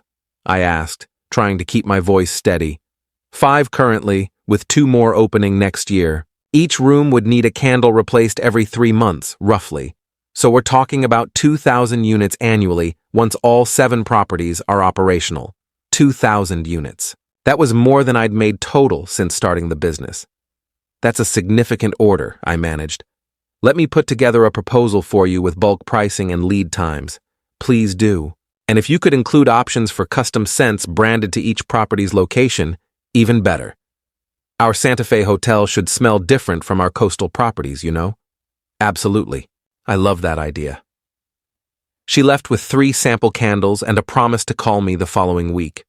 I stood at my booth trying to process what had just happened. This was real. This was actually real. The rest of the show was a blur of conversations, card exchanges, and sample distribution. By closing time on Sunday, I'd connected with 47 potential buyers, given out 129 business cards, and collected contact information from 24 serious prospects. I drove home exhausted but exhilarated, already planning how to scale production to meet the demand I was generating. Monday morning, reality set in. I sat at my kitchen table with my laptop and a notebook, running numbers. If even a quarter of the trade show contacts converted to accounts, I'd need to triple my production capacity immediately. The hotel chain alone would require infrastructure I didn't currently have. I needed help, but hiring employees meant payroll, taxes, insurance, expenses I couldn't afford yet. I needed more capital to invest in equipment and space. But taking out a business loan meant debt and interest payments that could strangle a young business. I was at an inflection point. The business was growing faster than I'd anticipated, which was amazing. But growth required resources I didn't have, which was terrifying. I called Diane. "This is a good problem to have," she said after I explained the situation. "You've proven market demand. Now you need to figure out sustainable scaling." "How?" "Several options. You could take out a small business loan. Banks are actually pretty favorable toward businesses with proven revenue and growth trajectory. You could look for an investor, though that means giving up equity and control. You could scale more slowly, turning down accounts you can't handle yet. Or you could get creative with partnerships and resource sharing. What would you recommend? Depends on your risk tolerance and long-term goals. How big do you want this to become? I thought about Emma's words at the goodbye dinner, about building something that could employ people who deserved better, about creating not just a business, but an alternative to toxic corporate environments. I want it to be big enough to matter, I said. Big enough that I can hire people and pay them well and create the kind of workplace I wish I'd had. Then you need capital, either borrowed or invested, and you need it soon, before these opportunities disappear to competitors. I don't want to give up equity to an investor who'll second-guess every decision. Then a loan makes more sense. You keep control. You just take on debt. And with your revenue projections, you could have it paid off within 2 years. What if I fail? What if the accounts don't materialize or the hotel deal falls through? Then you'll have debt to manage. But Alex, fear of failure isn't a business strategy. You've already proven you can do this. Now you just need to believe in yourself enough to make the investment. She was right. I'd spent 6 years playing it safe at Pembroke, and where had that gotten me? Humiliated and disposable. I'd taken the risk of quitting and starting this business, and it was working. Taking on debt to grow wasn't reckless. It was strategic. Okay, I said. I'll look into loans. Good. And Alex? I'm proud of you. Most people talk about taking the leap. You actually did it. I spent the next 3 days researching small business loans and preparing applications. The process was tedious but educational. I had to project revenues, document expenses, explain my growth strategy, and prove I was worth the risk. It forced me to think seriously about the future of Aria's Aromatics. Not just as a one-woman operation, but as an actual company with systems and processes and room for growth. By Thursday, I'd submitted applications to 3 different lenders. The waiting began. In the meantime, I followed up with every contact from the trade show, sent proposals to serious prospects, and continued filling existing orders. The pace was relentless, but I was discovering reserves of energy I hadn't known I possessed. On Friday evening, 2 weeks after my last day at Pembroke, I got an unexpected call from an unknown number. Alexandria Porter? A woman's voice asked. Speaking. This is Jessica Reeves from Mountain View Bank. I'm calling about your small business loan application. My heart jumped into my throat. Yes? We've reviewed your application and your financials, and I'm pleased to tell you that you've been approved for a loan of $40,000 at a fixed rate of 6.5% over 5 years. Congratulations. I had to sit down. $40,000. Enough to buy equipment, expand production capacity, hire part-time help, and have a cushion for unexpected expenses. That's wonderful. Thank you. We were impressed by your business model and your growth trajectory. You've built something solid in a short time, and we think you're a good investment. She walked me through the next steps: paperwork, disbursement timelines, payment schedules. When I hung up, I sat in stunned silence for several minutes. This was happening. This was really happening. I had capital. I had accounts. I had skills and determination and a plan. All I needed now was to execute. The $40,000 loan changed everything. Within a week, I'd purchased a commercial-grade wax melter, professional molds in multiple sizes, an industrial-strength mixer, and enough raw materials to handle orders for the next 3 months. I'd also negotiated with Patricia for expanded access to the commissary, 40 hours a week guaranteed, with the option for additional time as needed. You're my success story, she told me as we signed the new rental agreement. Most people rent space for 6 months, get discouraged, and disappear. You came in with a plan and executed it. That's rare. I had good motivation. The best motivation is proving people wrong. I'm guessing someone told you this wouldn't work? Someone, actually. Well, you're proving them wrong spectacularly. Keep it up. The hotel chain deal closed in mid-November, exactly 1 month after my last day at Pembroke. 7 properties, custom scents for each location, standing orders of 200 units per property every quarter. The contract was worth $94,000 in the first year alone, with automatic renewal clauses that could double that in year 2. I read the signed contract 3 times, certain I was hallucinating, but the numbers stayed the same. This single account would generate more revenue than my entire Pembroke salary. I called Diane immediately. "I need to set up proper business insurance," I said without preamble, "and I need to understand my liability if something goes wrong with a product." Smart. The bigger you get, the more important risk management becomes. She walked me through business liability insurance, product liability coverage, and the legal protections of operating as an LLC. "You're doing this right, Alex. Most people wait until something goes wrong to worry about insurance. You're thinking ahead. I can't afford to fail. Too many people are watching, including Victor." I hadn't thought about Victor in weeks. But yes, he was probably watching, waiting for me to crash and burn so he could feel vindicated in his predictions. Probably, I admitted. But I'm not doing this to spite him. I'm doing it because I want to build something better than what he represents. That's good. Revenge is a terrible motivator long term. Purpose is much more sustainable. By early December, I was overwhelmed in the best possible way. Orders were coming in faster than I could fill them alone, even with the expanded production capacity. I was working 14-hour days and falling behind. It was time to hire help.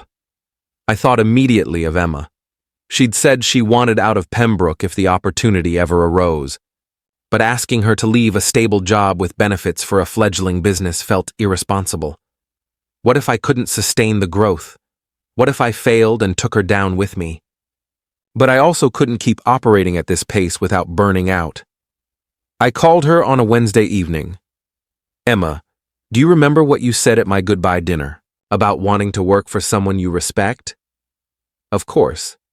Were you serious?" A pause. "Why are you asking?" "Because I need help. The business is growing faster than I can handle alone, and I need someone who understands marketing, customer service, and operations. Someone I trust to represent the brand and maintain the quality standards I've built." "You want to hire me?" "I want to offer you a position, yes. Full-time, with benefits once we hit certain revenue thresholds. The salary would be less than what you make at Pembroke, at least initially. But you'd have equity in the company, a voice in strategic decisions, and the opportunity to help build something from the ground up." Another pause. Longer this time. "Can I think about it?" "Of course. Take a week. Talk to your husband. Look at your finances. This has to make sense for your whole family." "Okay, I'll call you by Monday." I hung up wondering if I'd just made a huge mistake. Offering someone equity in a business that was barely 3 months old was risky, but Emma was worth it. And building the kind of company I'd envisioned, one that valued people and treated them with respect, meant taking risks on the right people. Emma called me back 3 days later. "I'm in," she said. "My husband and I did the math and we can make it work for 6 months. If the business is still growing by then, we'll be fine. If it's not, I'll have 6 months of doing work I actually care about before I have to go back to corporate hell. You won't regret this." "I know. When do I start? How much notice does Pembroke require?" 2 weeks. But honestly, I think I can talk them down to 1. Victor will probably be thrilled to see me go after I defended you. Only if you're comfortable with that.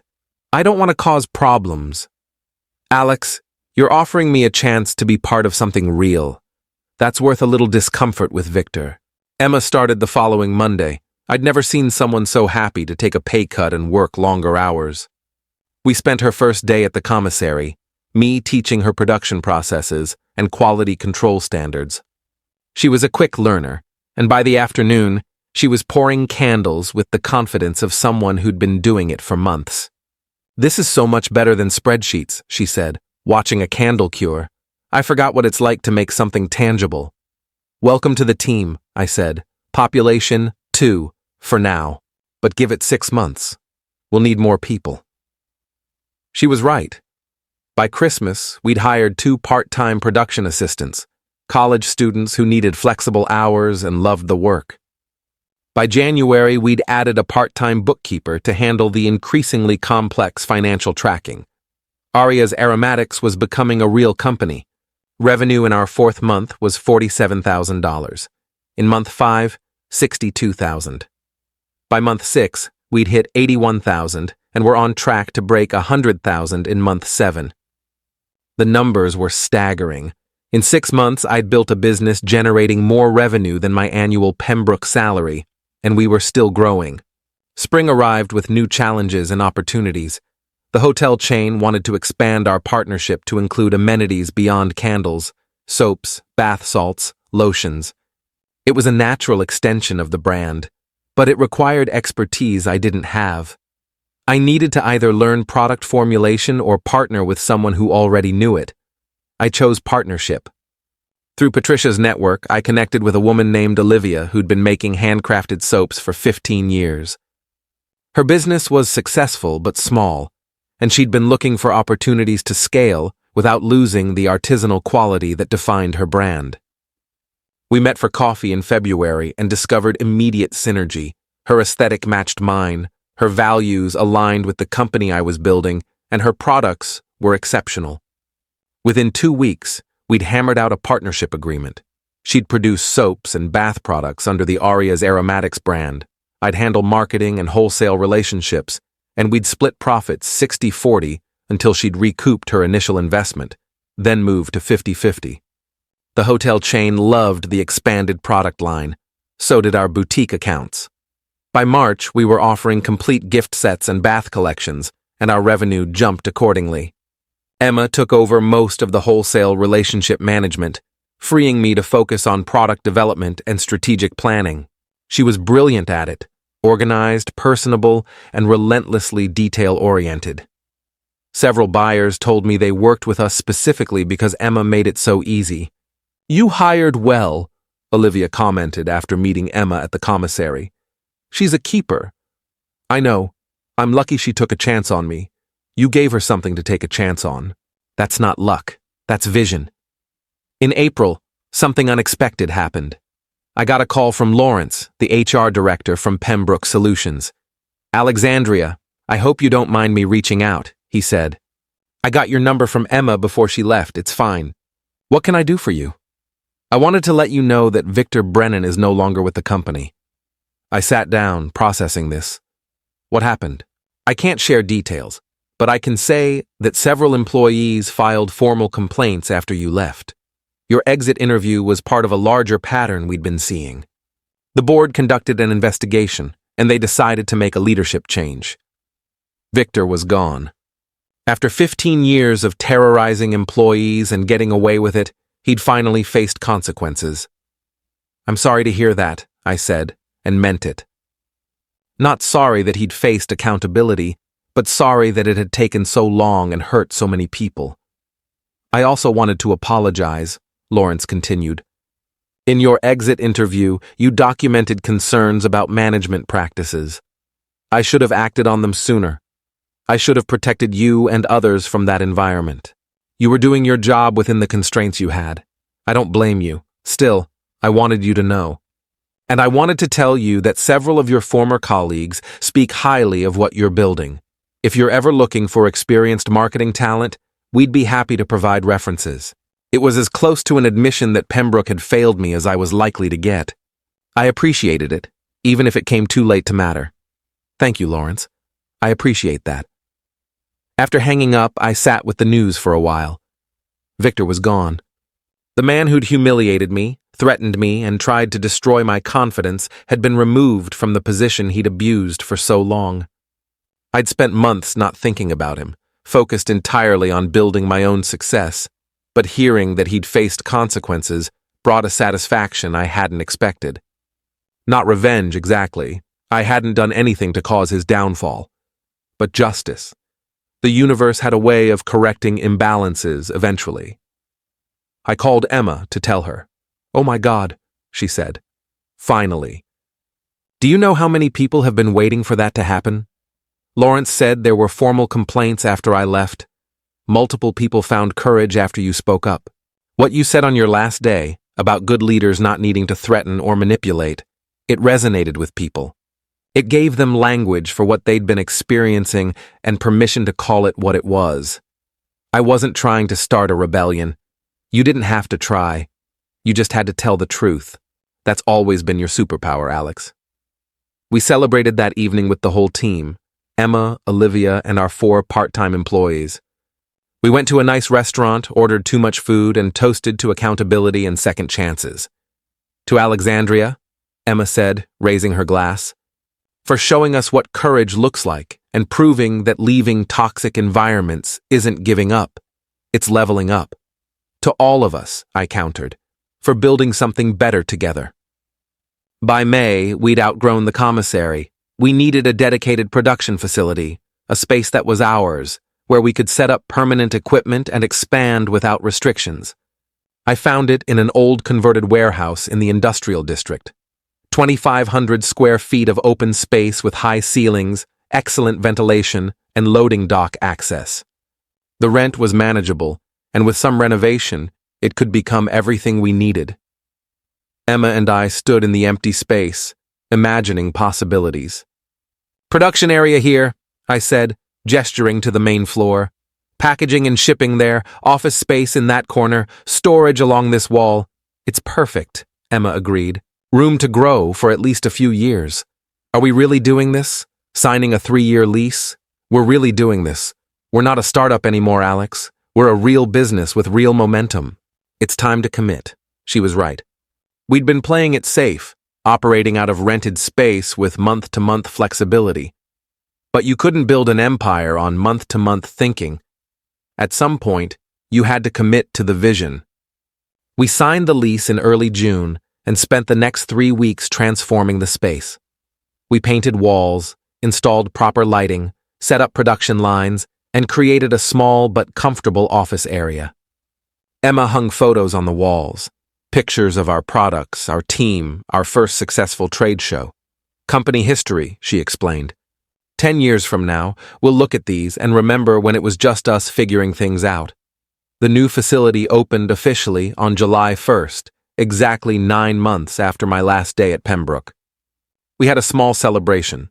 Nothing fancy, just coffee and pastries for the team, and a few key partners like Patricia and Olivia. I gave a short speech, which felt both ridiculous and necessary. 9 months ago, I walked away from a corporate job because I couldn't be the person I wanted to be in that environment. I had no idea if this business would work.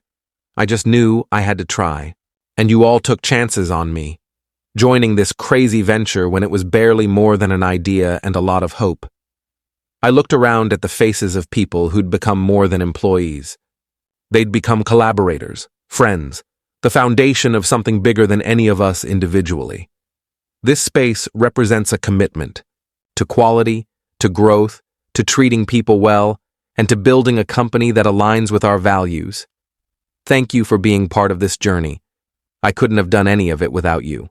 There was applause and some tears, mostly from Emma, who'd become embarrassingly sentimental about the business. You gave me my life back, she told me afterward. I was dying at Pembroke, and I didn't even realize it until I left.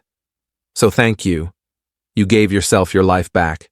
You made the choice to leave, only because you showed me it was possible.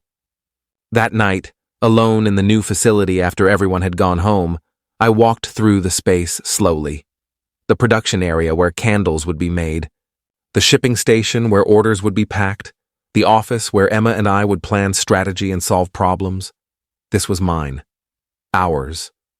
Something we'd built from nothing through effort and vision and refusing to accept that we were limited by other people's beliefs about what we could do. I thought about Victor and his prediction that I'd fail within 6 months. I thought about his certainty that I didn't have what it took to be an entrepreneur.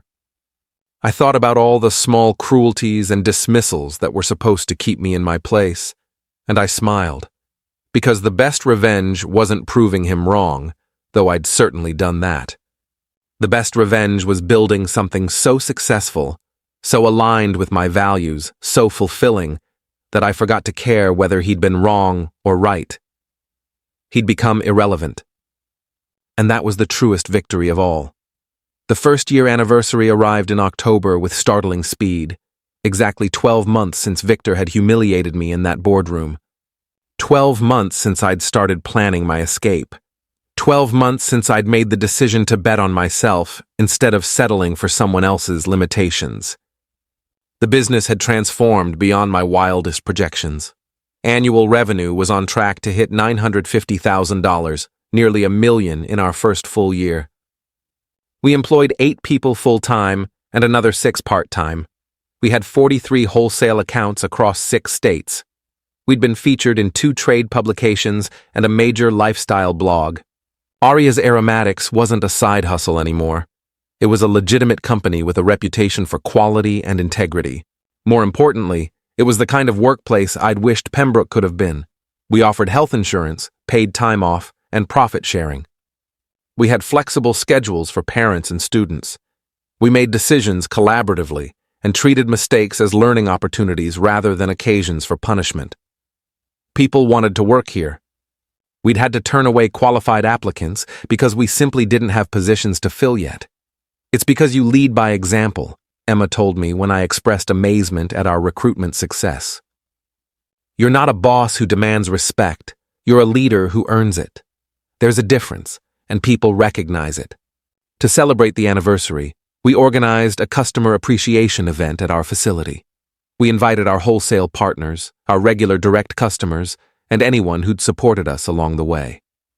Patricia came, as did Olivia and Diane. Even Simone from Nest and Hearth, who'd been our first wholesale account, made the trip. We gave tours of the production floor, offered samples of new scents we were developing, and shared the story of how the business had started. People were genuinely interested, not just in the products, but in the journey. "You should write a book," one boutique owner suggested, "about leaving corporate and building this. I know so many people who are miserable in their jobs, but too scared to leave. Your story would inspire them." I hadn't thought about that. I'd been too busy building to document the process. But maybe she was right. Maybe there was value in sharing the lessons I'd learned, both the triumphant ones and the terrifying ones. Toward the end of the event, Emma clinked her glass to get everyone's attention. "I want to say something," she announced. "A year ago, I was working at a company where I felt invisible and undervalued, where success meant surviving rather than thriving, where the best days were the ones nothing particularly bad happened." She looked at me directly. Then Alexandria did something brave. She walked away from that environment and invited me to help build something better. And in the past year, I've remembered what it feels like to love my work, to be challenged in ways that help me grow, and to be part of a team that actually functions like a team. She raised her glass. "To Alexandria, for having the vision and courage to create this. And to all of us, for proving that there are alternatives to toxic corporate culture. We don't have to settle for being treated poorly just because we need a paycheck." The toast was met with enthusiastic agreement. People shared their own stories of leaving difficult jobs, taking risks, finding purpose. The energy in the room was electric, a gathering of people who'd all, in their own ways, chosen courage over comfort. After the event, I stayed late to clean up. Emma remained to help, and we worked in comfortable silence for a while, collecting glasses and tidying display areas. "Do you ever think about Victor?" she asked eventually. "Not really. You?" "Sometimes, mostly wondering if he ever figured out why everyone left after you did." I'd heard through former colleagues that Pembroke had lost 6 more marketing employees in the months following Victor's termination. The exodus had created a crisis that forced the company to completely restructure its approach to management and culture. "I doubt he blames himself," I said. "People like Victor rarely do. Probably not. But at least he can't hurt anyone else there." True. And honestly, I'm grateful for what happened. If he hadn't humiliated me that day, I might have kept tolerating the situation. I might have stayed comfortable and miserable for years.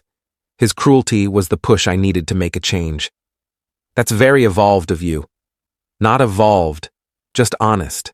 Sometimes the worst moments create the space for the best changes. We finished cleaning and locked up the facility together. Standing in the parking lot, looking at the building that housed our shared dream, I felt a profound sense of contentment. This was success. Not the corner office or the impressive title or the corporate prestige I'd thought I wanted 6 years ago. This, building something meaningful with people I respected, creating value in the world, living according to my principles, this was what success actually looked like. Thank you, I told Emma, for taking the risk, for trusting me, for helping build this. Thank you for giving me something worth building, she replied. We hugged, and then we drove home to our separate lives, both of us looking forward to Monday morning in a way that would have seemed impossible a year. November brought an unexpected visitor. I was in the production area reviewing quality control processes with one of our newer employees when Emma came to find me. There's someone here to see you, she said, her expression unreadable. He says he's from Pembroke Solutions. My stomach tightened. Did he say what he wants? No, but he seems nervous. I followed her to the reception area, where a man in his mid-30s was studying the product displays with obvious interest. He turned when he heard us approach, and I recognized him immediately. Tristan, from the analytics team. One of the people who'd come to my goodbye dinner. Tristan. This is a surprise. Alexandria, thank you for seeing me without an appointment. He shifted his weight awkwardly. I know this is weird, me just showing up, but I wanted to talk to you in person. Of course. Let's go to my office. I led him to the small office space Emma and I shared. It was nothing fancy. 2 desks, filing cabinets, a small meeting table, but it was ours. I gestured for him to sit and took the chair across from him. So what brings you here? I'm leaving Pembroke, he said without preamble. Actually, I already left. Friday was my last day. Congratulations? He laughed nervously. Thanks. It's been a long time coming. Things have been different since Victor left. Better in some ways, but also chaotic. They brought in new management, and there's been a lot of restructuring. It's exhausting, I can imagine. Anyway, I've been following what you've built here. Emma posts updates on social media sometimes, and I've been watching. What you're doing is incredible, Alex. Really incredible. Thank you, but I'm guessing you didn't drive across town just to tell me that. No, you're right. He took a breath. I'm wondering if you're hiring. Specifically if you need someone with data analytics and business intelligence experience, because I think I could help you scale even further. I hadn't been planning to hire anyone new, but Tristan was brilliant, one of the best analysts I'd worked with at Pembroke. And he was right, that we were reaching a point where we needed better data systems to support our growth. Tell me what you're thinking, I said. He pulled out his tablet and showed me a presentation he'd prepared. It outlined how data analytics could help us optimize production efficiency, predict customer behavior, identify market opportunities, and streamline operations. He'd clearly done his homework, incorporating what he knew about our business from talking to Emma. This is impressive, I said when he finished. But I have to be honest. I'm not sure we can afford someone with your expertise level yet. What were you making at Pembroke? He named a figure that was roughly what I'd been earning when I left. I can't match that, I told him. Not right now. Maybe in a year or two as we continue to grow, but not immediately. I know. Emma told me roughly what the salary ranges are here. He paused. I'm not asking for Pembroke money. I'm asking for the opportunity to do meaningful work in an environment that doesn't make me miserable. If you can offer me 60,000 plus benefits and the chance to help build something real, I'm in. 60,000 was doable. Just barely, but doable. And having someone with Tristan's skills could accelerate our growth significantly. Why this? I asked. Why leave a stable corporate job for a young company that could still fail? Because I watched you do it, and I saw what happened. You didn't fail. You thrived. And more than that, you created something that aligns with your values. I want that too. He leaned forward. I'm tired of working for companies where the only value is shareholder profit. I want to work somewhere that treats people well, creates quality products, and actually stands for something. You've built that. I want to be part of it. I thought about it for exactly 30 seconds. When can you start? His face broke into a huge grin. Monday? Monday works. Let's talk specifics. We spent the next hour discussing role details, compensation, expectations. By the time Tristan left, we'd hammered out an offer that worked for both of us. He'd be our first dedicated analytics hire, responsible for building systems that would help us make smarter decisions as we grew. Emma was waiting when I emerged from the office. Did you just hire Tristan? I did. Are you mad I didn't consult you first? Are you kidding? I'm thrilled. I've been telling you for months we need better data infrastructure. She paused. You know what this means, right? What? You're pulling people from Pembroke. You're becoming the alternative for people who are tired of corporate toxicity. That's not just a business. That's a movement. That's dramatic. It's true. Think about it. You, me, and now Tristan. All of us left Pembroke and came here. How long before others follow? She was right. In a way, Aria's aromatics had become living proof that there were alternatives to suffering in corporate environments. We were demonstrating that you could build a successful business while treating people with dignity and respect. That responsibility felt heavy and exhilarating in equal measure. Over the next few months, Tristan proved to be exactly what we needed. He built dashboards that tracked everything from production efficiency to customer acquisition costs. He identified patterns in our sales data that revealed opportunities we'd been missing. He automated processes that had been consuming hours of manual work. Within 3 months of his arrival, he'd increased our operational efficiency by 22% and identified 3 new market segments worth pursuing. You're earning every penny of that salary, I told him during his 90-day review. Just getting started, he replied. Wait until you see what I have planned for Q2.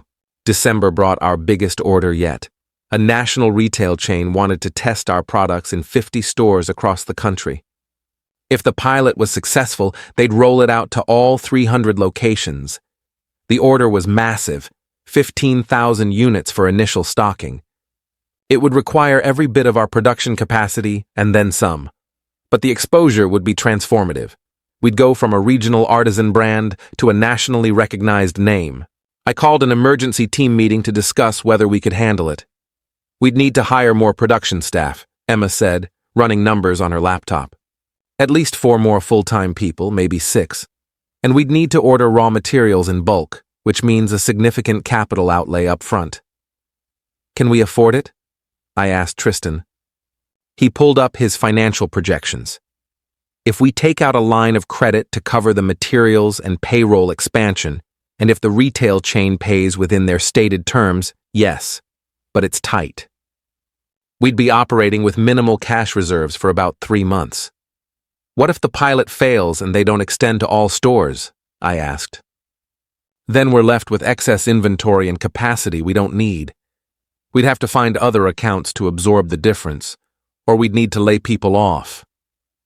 It was the biggest decision I'd faced since starting the business. The opportunity was incredible, but the risk was real.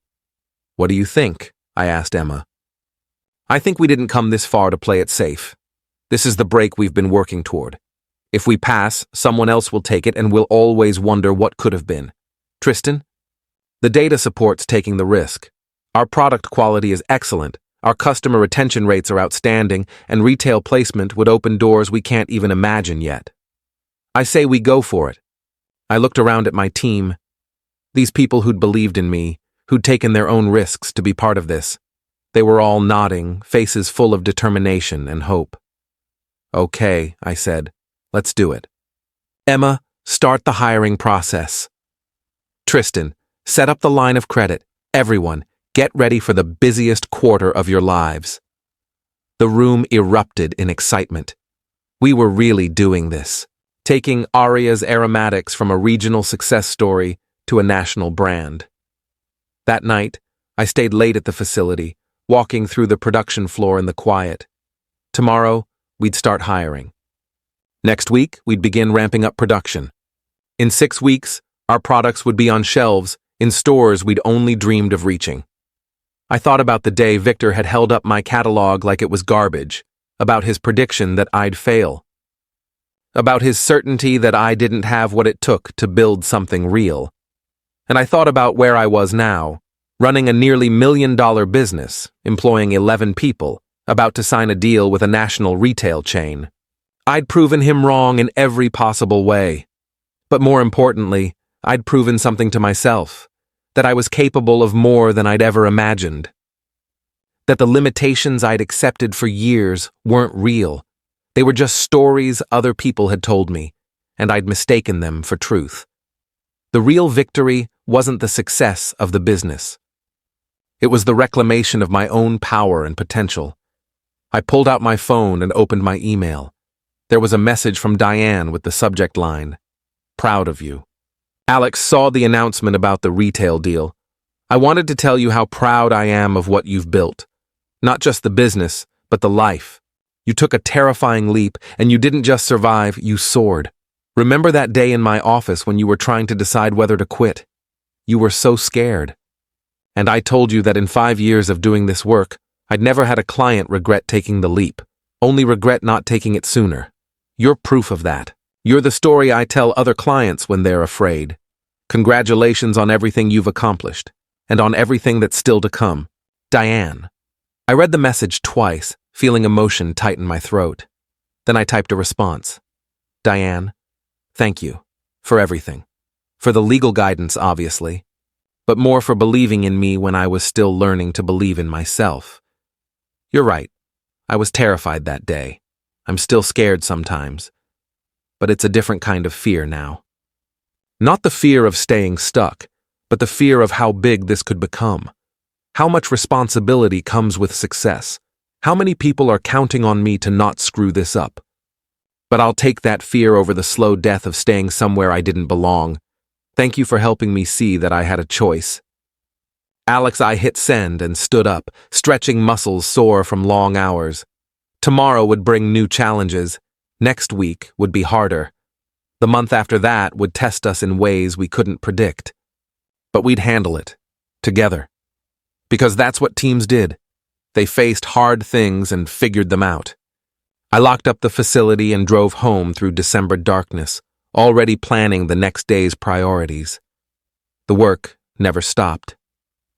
But unlike at Pembroke, where work had felt like drowning, here it felt like building, and I'd rather build than drown any day. The retail pilot launched in February to immediate success. Our candles sold out in 43 of the 50 test stores within the first 2 weeks. The remaining 7 stores reported strong sales, just not complete sellouts. The retail chain's buyers were thrilled. They fast-tracked the national rollout. By March, we were in all 300 locations. The logistics were intense. We'd hired 10 more production staff and were running 2 full shifts to keep up with demand. Emma had hired an operations manager to handle the increasingly complex supply chain. Tristan had built predictive models that helped us anticipate demand and avoid stockouts. Aria's aromatics had grown from a one-woman operation in a tiny apartment to a legitimate manufacturing business with 32 employees. The revenue growth was staggering. We were on track to hit $4 million in our second year. $4 million. It was a number I couldn't fully process. With growth came new challenges. Maintaining quality at scale was difficult. Some of our longtime wholesale partners felt neglected as we focused on the retail account. Managing a team of 32 people was completely different from managing a team of 8. I was learning that every new level of success brought its own problems, just different problems. One afternoon in April, Emma found me in the office staring at spreadsheets with the glazed expression of someone who'd been looking at numbers too long. "You need a break," she announced. "I need to figure out why our production costs increased 12% last month. Tristan can figure that out. You need to step back occasionally and remember why you're doing this."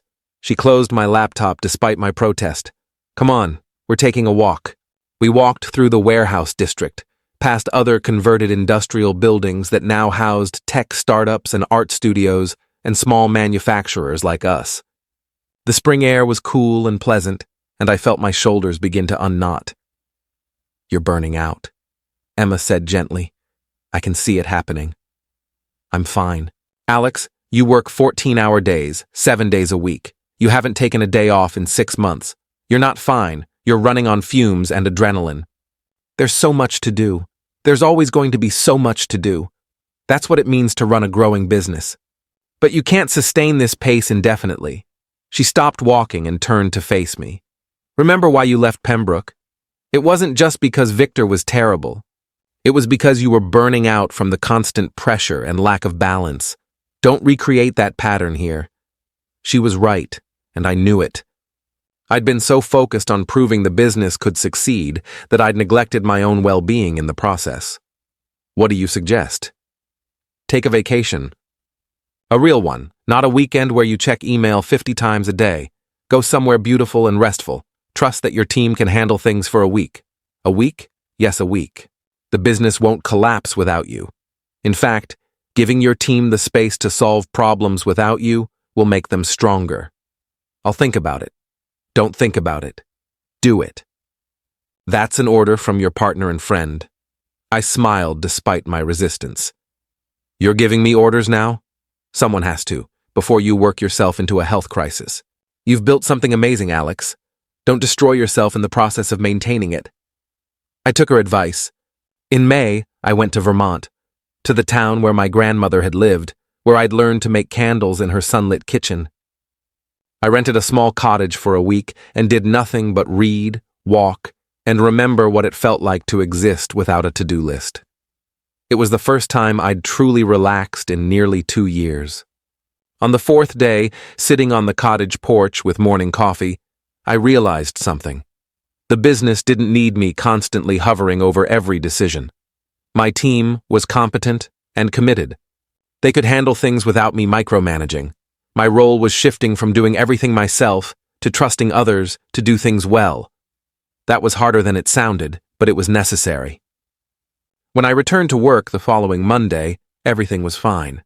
Better than fine, actually.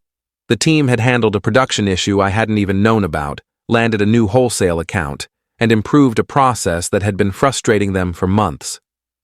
See, Emma said, we didn't burn down the building. I'm sorry for not trusting you all enough. You trust us. You just need to practice showing it. Delegation is a skill like anything else. She was right, and over the next few months, I consciously worked on stepping back from day-to-day operations and focusing on strategic vision. I hired a production manager to oversee manufacturing. I promoted one of our senior employees to lead the wholesale division. I let Tristan handle all financial forecasting without constantly double-checking his work. It was terrifying at first. Then it became liberating. By summer, I was working reasonable hours and actually enjoying weekends again. The business continued to grow, proving that it was stronger than any single person, even its founder. In June, we moved into an even larger facility. The old warehouse had been perfect for our first year, but we'd outgrown it. The new space had 6,500 square feet, room for multiple production lines, proper office space, and even a small retail showroom where customers could see products being made. The day we opened the new facility, I gave another speech to the assembled team. 18 months ago, this business was just me and a dream and a grandmother's recipes. Today, it's all of you. It's your creativity, your dedication, your willingness to solve problems and support each other. This facility represents what we've built together. I paused, looking at faces both familiar and new. Some of you worked with me at my previous company. You know what that environment was like, and I want you to know that every decision I make for this business is shaped by that experience. I never want to create a workplace where people feel small or disposable or afraid. I want this to be a place where you're challenged and valued and supported, where your work matters and your voice is heard, where we succeed together or figure out solutions together, but never blame or shame each other when things go wrong. There was applause, but more than that, there were nods of understanding. They got it. They understood what we were building wasn't just a business, it was an alternative model for how work could be. After the ceremony, Tristan pulled me aside. "I've been here 8 months now," he said, "and I keep waiting for the other shoe to drop, for you to suddenly turn into a Victor-type boss, but it never happens." Why would it happen? Because that's what power does to people. It corrupts them, makes them forget what it's like to not have it. He smiled. But you're different. You remember, and you're intentional about not repeating the patterns that hurt you. That's rare, Alex. Really rare. I don't want power, I told him. I want purpose. There's a difference. I know.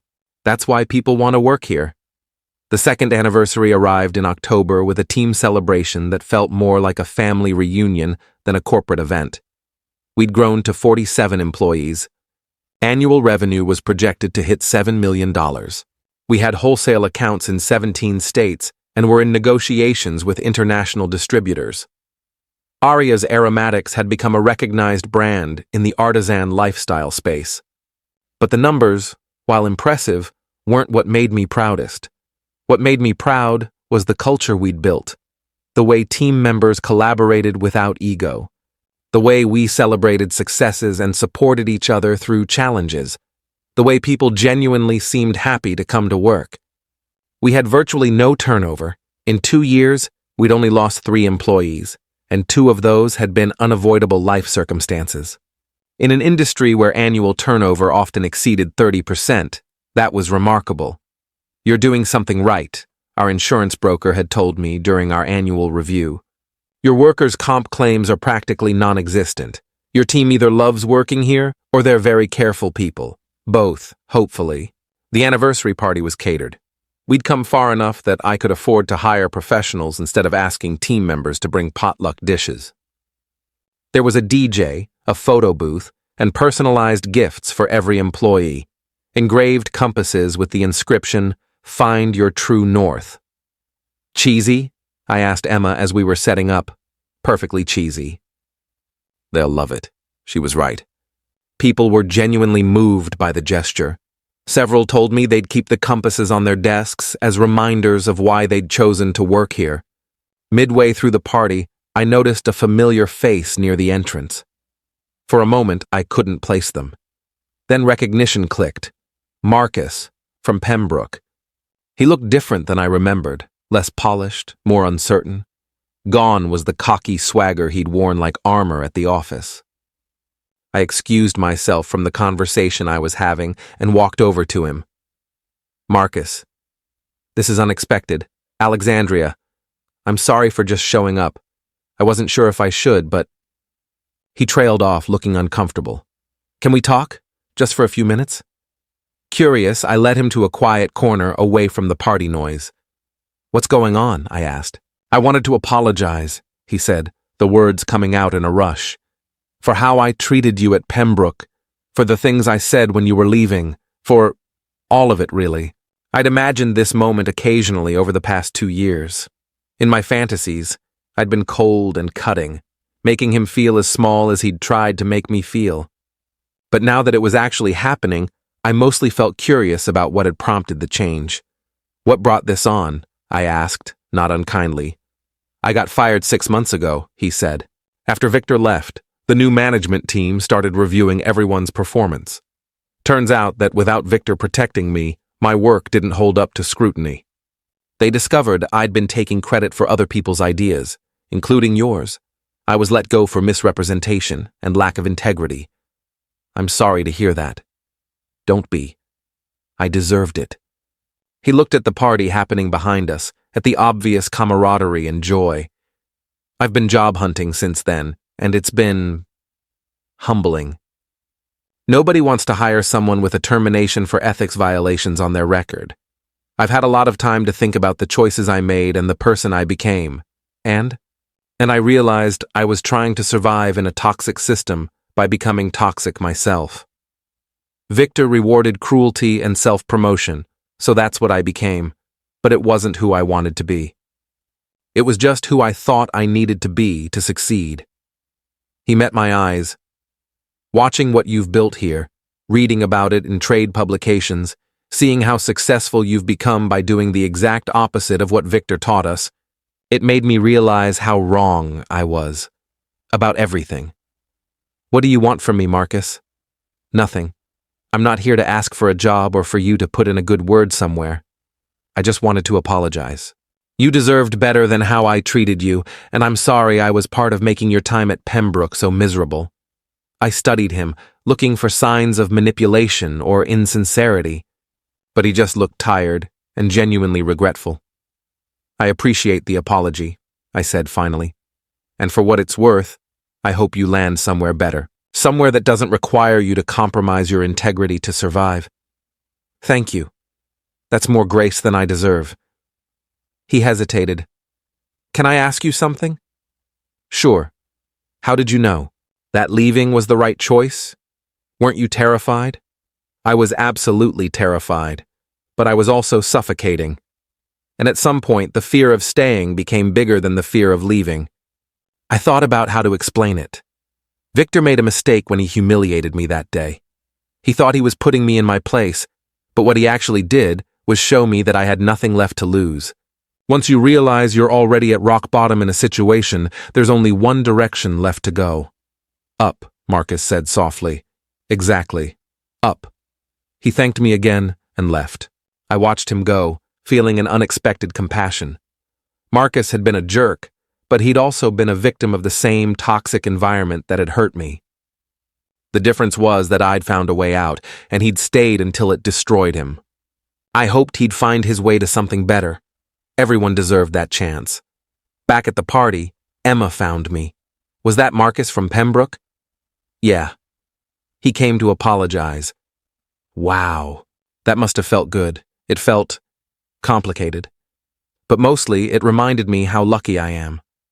How different my life could be if I'd stayed there. You didn't stay because you're brave. Some of us are still working on getting there. You got there 18 months ago when you walked away, too. Because you showed me it was possible. She clinked her drink against mine.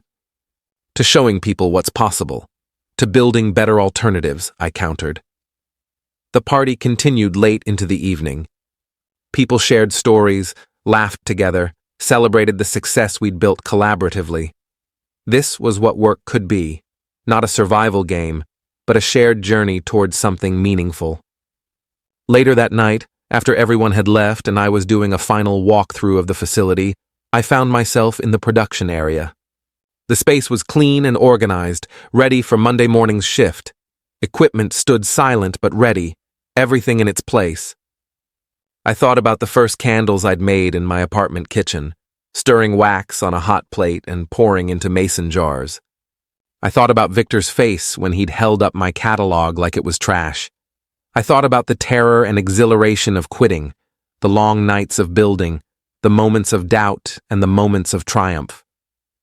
Every step of the journey had led here, to this moment, in this space, with this team, building this life. And I'd do it all again without hesitation. My phone buzzed with a text from an unknown number. I almost ignored it, but something made me check. The message was short. "Congratulations on your success. You deserved better than what I gave you. V. Victor." After 2 years of silence, he'd reached out. I stared at the message for a long time, my thumb hovering over the reply button. There was so much I could say.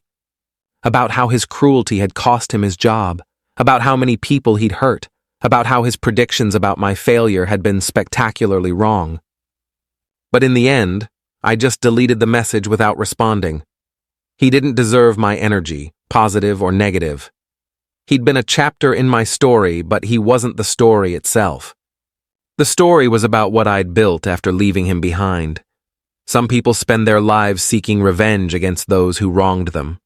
But the sweetest revenge isn't destruction. It's living so well that the people who doubted you become completely irrelevant. I locked up the facility and drove home, already thinking about tomorrow's priorities. There was always more work to do, more challenges to solve, more growth ahead. But I'd face it all with a team I trusted, in a business I'd built with integrity, creating products that brought people joy. That wasn't just success, that was freedom. The third year brought opportunities I'd never imagined. In January, a major lifestyle media company approached us about featuring Aria's aromatics in a documentary series about successful women entrepreneurs. The exposure would be incredible, but it also meant opening up our story, including the painful parts about Victor and Pembroke, to public scrutiny. What do you think? I asked Emma and Tristan during an emergency strategy session. I think your story could help a lot of people, Emma said. How many women are stuck in toxic jobs right now, afraid to leave because they don't think they have options? You're proof that there are options, but it means talking about Victor publicly. He could sue for defamation. Only if you lie, Tristan pointed out. Truth is an absolute defense against defamation, and you have documentation of everything that happened. He was right. I had emails, performance reviews, the insurance folder I'd built months before quitting. Everything was factual and provable. It's your call, Emma said. But personally, I think the world needs to hear this. Not for revenge against Victor, but to give other people courage to make their own changes. I spent a week thinking about it before agreeing to participate. The documentary crew spent 3 days filming at our facility, interviewing team members, and documenting the production process. Then they spent a day interviewing me about the journey, the good, the bad, and the transformative. I told the whole story, the boardroom humiliation, the performance improvement plan that was designed to fail, the choice to quit despite the fear, the long nights building a business from nothing.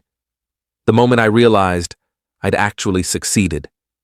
And yes, I talked about Victor, not to shame him, though that was a side effect, but to illustrate what happens when people in power abuse that power and what becomes possible when people refuse to accept abuse as normal. The documentary aired in March to an overwhelmingly positive response. Within days, my inbox was flooded with messages from people sharing their own stories of toxic workplaces and asking for advice about making changes.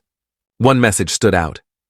Dear Alexandria, I just watched your documentary and I'm crying at my desk. I've been working for a man exactly like your former boss for 4 years. Every day, I tell myself I should leave, but I'm terrified. I have student loans and rent, and the economy is scary. But watching your story gave me courage. If you could build $1 million business from candles you made in your apartment, surely I can find something better than this job that's slowly killing my spirit. I'm giving notice tomorrow. I don't know what's next, but it has to be better than this. Thank you for sharing your story. You just changed my life. Amanda. I must have received 50 messages like that one. People ready to make changes but needing that final push, that permission to believe they deserved better. The documentary also brought business opportunities. We were contacted by international distributors, major retailers, and even a venture capital firm interested in helping us scale faster. This is it, Tristan said during a meeting to review the VC proposal. This is the inflection point. If we take their money, we could open multiple production facilities, go international, maybe even acquire complementary brands. We could be a $100 million company in 5 years. And what would we have to give up? I asked. He pulled up the term sheet. 20% equity for $10 million, plus board seats for their representatives, plus approval rights on major decisions, plus pressure to grow at their pace, not ours. I read through the proposal carefully. It was generous by VC standards. They clearly saw potential.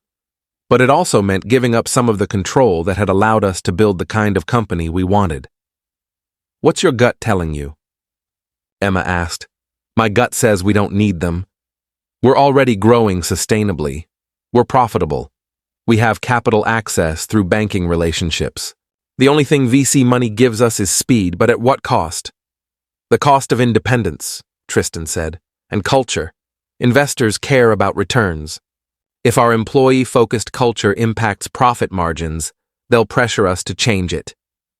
We spent 2 more meetings debating the decision before ultimately declining the VC offer. It was the right choice, but it was also scary. We were turning down $10 million and the acceleration it could provide, but we were protecting something more valuable, autonomy, and the ability to build the company according to our values, not someone else's timeline. Spring brought another kind of growth, personal. I'd been so focused on building the business that I'd neglected building a life outside of work. I dated occasionally, but nothing serious. My social circle was almost entirely work-related. I'd achieved professional success, but personal isolation. Emma noticed. You need balance, she told me over coffee one Saturday morning. The business is thriving. You have a great team. You can afford to have a life now. I have a life. You have work. That's different. She was right. I'd fallen into the same trap that had nearly burned me out the previous year, just in a different form. I started making deliberate choices to create boundaries. I stopped checking email after 7 p.m. I took Sundays completely off. I joined a book club and a recreational volleyball league. I started dating with actual intention, not just as something to squeeze in between meetings. It felt awkward at first, like I was betraying the business by not giving it every waking hour. But gradually I realized that having a life outside of work made me better at work. I was more creative, more energized, more present. Balance wasn't weakness, it was sustainability. In May, I met Daniel at a friend's dinner party. He was an architect who'd recently started his own firm after years at a large corporation. We bonded over shared stories of leaving stable jobs to build something meaningful. People think we're crazy, he said over drinks after our third date. Giving up security for entrepreneurship. But they don't understand that security is an illusion. The real risk is spending your life doing work that doesn't matter. Exactly. I'd rather risk failing at something I believe in than succeed at something that makes me miserable. We dated through the summer, and by fall, it had become serious. Daniel understood the demands of building a business because he was living them too. He didn't resent the late nights or weekend work sessions. He was a partner in the truest sense, supporting my ambitions while pursuing his own. "You're different than you probably were 3 years ago," he observed one evening as we were cooking dinner together. "How so?"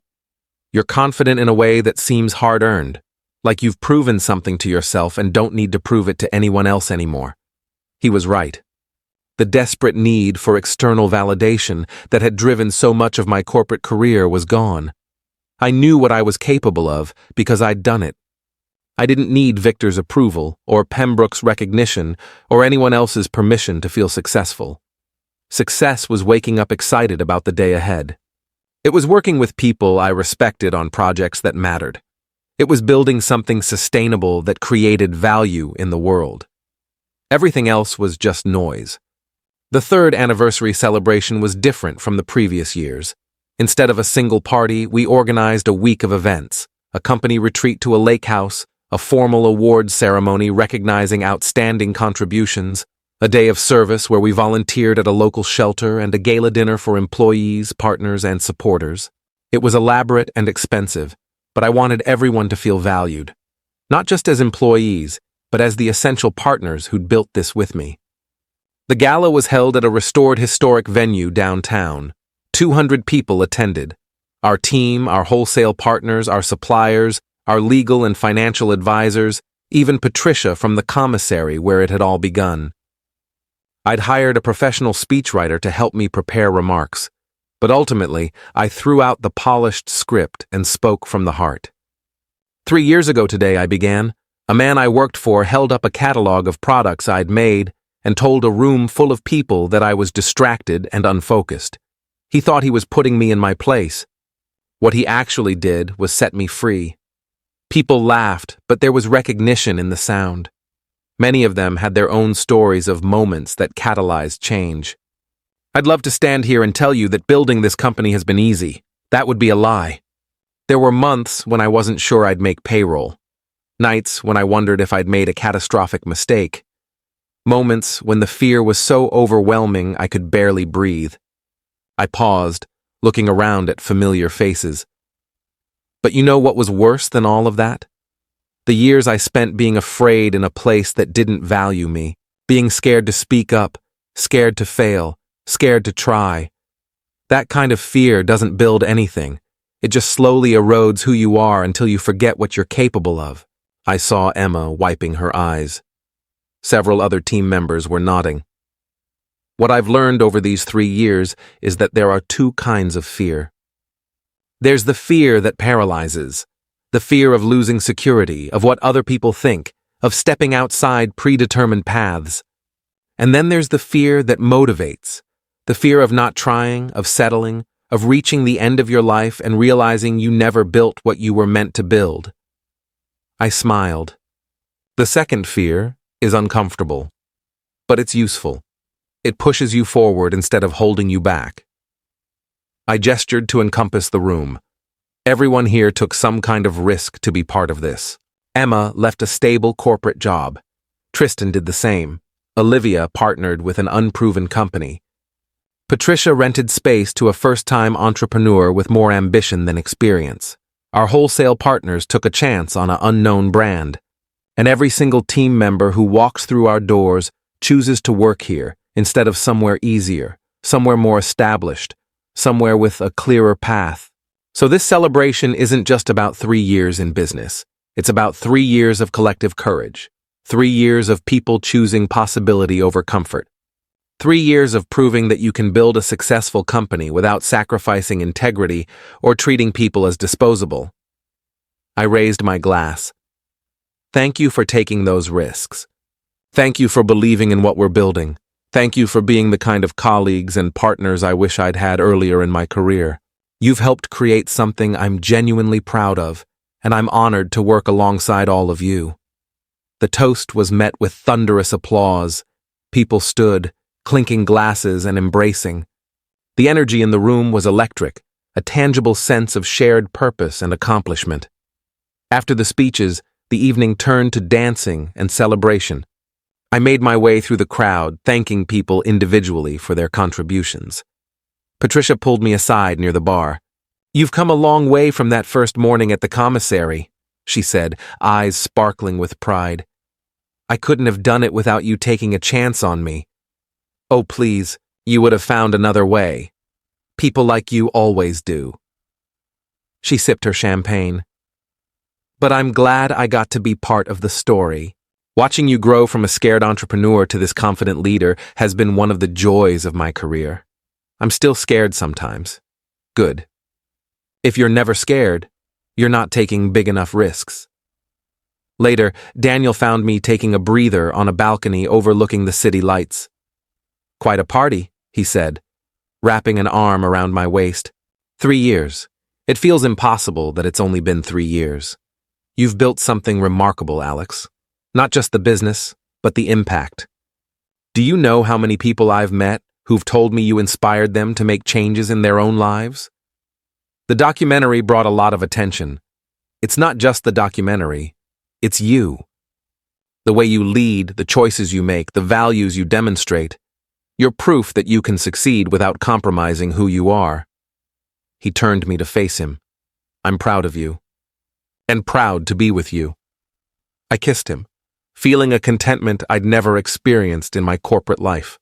This, having work I loved, people I respected, a partner who understood me. This was what success actually looked like. The party continued until midnight. When the last guests finally left and the venue staff began cleaning up, Emma, Tristan, and I stood outside in the cool autumn air. "We did it," Emma said softly. "We actually did it." "We're still doing it," I corrected. "This is just the beginning." "What's next, then?" Tristan asked. "International expansion? Product diversification? World domination?" I laughed. "How about we focus on sustainable growth, making sure we can maintain quality and culture as we scale, building systems that support our team instead of just extracting value from them." "So boring, responsible business decisions?" Emma teased. "Exactly. Revolutionary, boring responsibility." We stood together in comfortable silence, watching the city lights and reflecting on how far we'd come. 3 years ago, I'd been terrified and uncertain, taking a leap with no guarantee of where I'd land. Now I was standing with 2 of my closest friends, celebrating a business that employed 63 people and generated $8 million in annual revenue. But the numbers weren't the point. They never had been. The point was proving that there were alternatives to toxic work environments. That you could build something successful while treating people with dignity. That the limitations others placed on you weren't real unless you accepted them. That you could walk away from humiliation and build something so much better than what you'd left behind.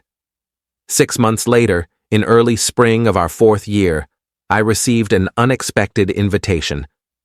Pembroke Solutions was hosting a panel discussion on leadership and workplace culture as part of a larger effort to rehabilitate their reputation after the Victor debacle. They wanted me to participate as a speaker, sharing my perspective on creating healthy work environments. The irony was almost too rich. The company that had driven me away through toxic management now wanted me to come back and lecture them on how to do better. "Are you going to do it?"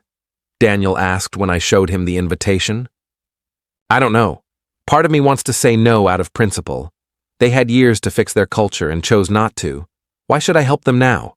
Because maybe you can help the people still stuck there, the ones who don't have the resources or courage to leave yet." He was right. This wasn't about Pembroke, the institution. It was about the individual employees suffering under bad leadership, the same way I had suffered. I accepted the invitation with conditions. I would speak honestly about my experiences, including the painful parts. I wouldn't sugarcoat or make excuses for the past. They could take it or leave it. They took it. The panel was scheduled for a Thursday afternoon in April. As the date approached, I felt unexpected anxiety. I hadn't been inside the Pembroke building since my last day nearly 4 years ago. Walking back through those doors would stir up memories I'd worked hard to move past. Emma offered to come with me for moral support, but I declined. This was something I needed to do alone. The day arrived overcast and cool.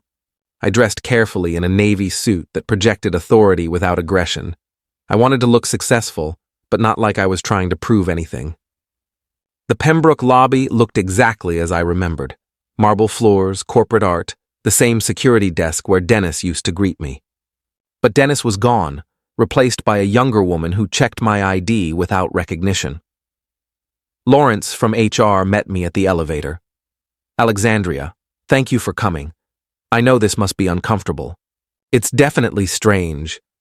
Well, I appreciate your willingness to speak honestly. We've made a lot of changes since you left, but we still have work to do. Your perspective will be valuable." The conference room where the panel would take place was different from the boardroom where Victor had humiliated me. Smaller, more intimate, with a casual seating arrangement rather than a formal table. About 50 people were already seated, a mix of management and regular employees, all looking curious about what I might say. There were 3 other panelists, a corporate culture consultant, a psychology professor who studied workplace dynamics, and the new chief people officer at Pembroke. I was the only one who'd actually experienced their toxic culture firsthand. The moderator opened with softball questions about what makes a healthy workplace. The consultant and professor gave textbook answers about psychological safety and clear communication. The CPO talked about Pembroke's new initiatives around transparency and accountability. Then the moderator turned to me. "Alexandria, you worked here for 6 years before leaving to start your own company. From your perspective, what's the most important element of a healthy workplace culture?" I took a breath, choosing my words carefully. "Honesty," I said. "Not the corporate version of honesty where we pretend everything is fine. Real honesty about power dynamics, about who gets rewarded for what behaviors, about whether the stated values match the lived reality. Can you elaborate?" "Sure. When I worked here, the stated values were things like innovation and collaboration and integrity. But the behaviors that actually got rewarded were self-promotion, taking credit for others' work, and managing up while managing down. There was a fundamental dishonesty about what this place actually valued versus what it claimed to value, and that dishonesty poisoned everything. The room was very quiet. The CPO looked uncomfortable. "In my current company," I continued, "we try to be honest about what we're building and what that requires. We value quality, so we pay people well enough that they don't have to rush through work to make ends meet. We value work-life balance, so we have realistic deadlines and don't glorify overwork. We value collaboration, so we share credit transparently and reward team success over individual glory. The values aren't just words on a wall, they're embedded in how we make decisions." "That sounds idealistic," the moderator said.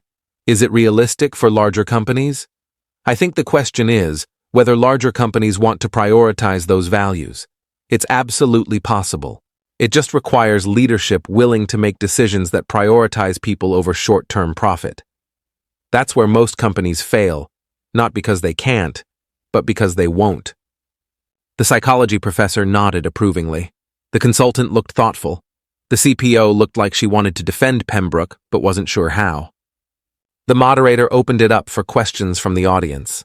Hands shot up immediately. A young woman in the back stood. You said there was dishonesty about what gets rewarded. Can you give a specific example? I could have been diplomatic, I could have kept it vague and theoretical, but I'd promised honesty, and these people deserved honesty, sure.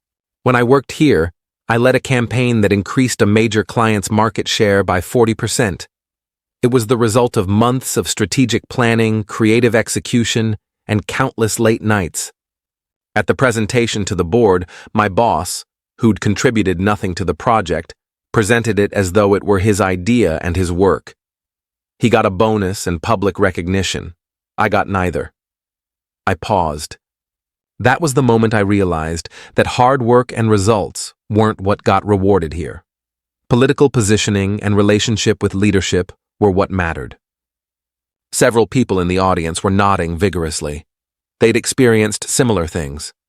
How did you respond? Someone else asked. Initially, I didn't. I told myself that was just how corporate environments worked, that it was the price of having a stable job. But over time, that kind of thing accumulates. Each small injustice, each moment of being undervalued, each time your contributions get erased, they add up.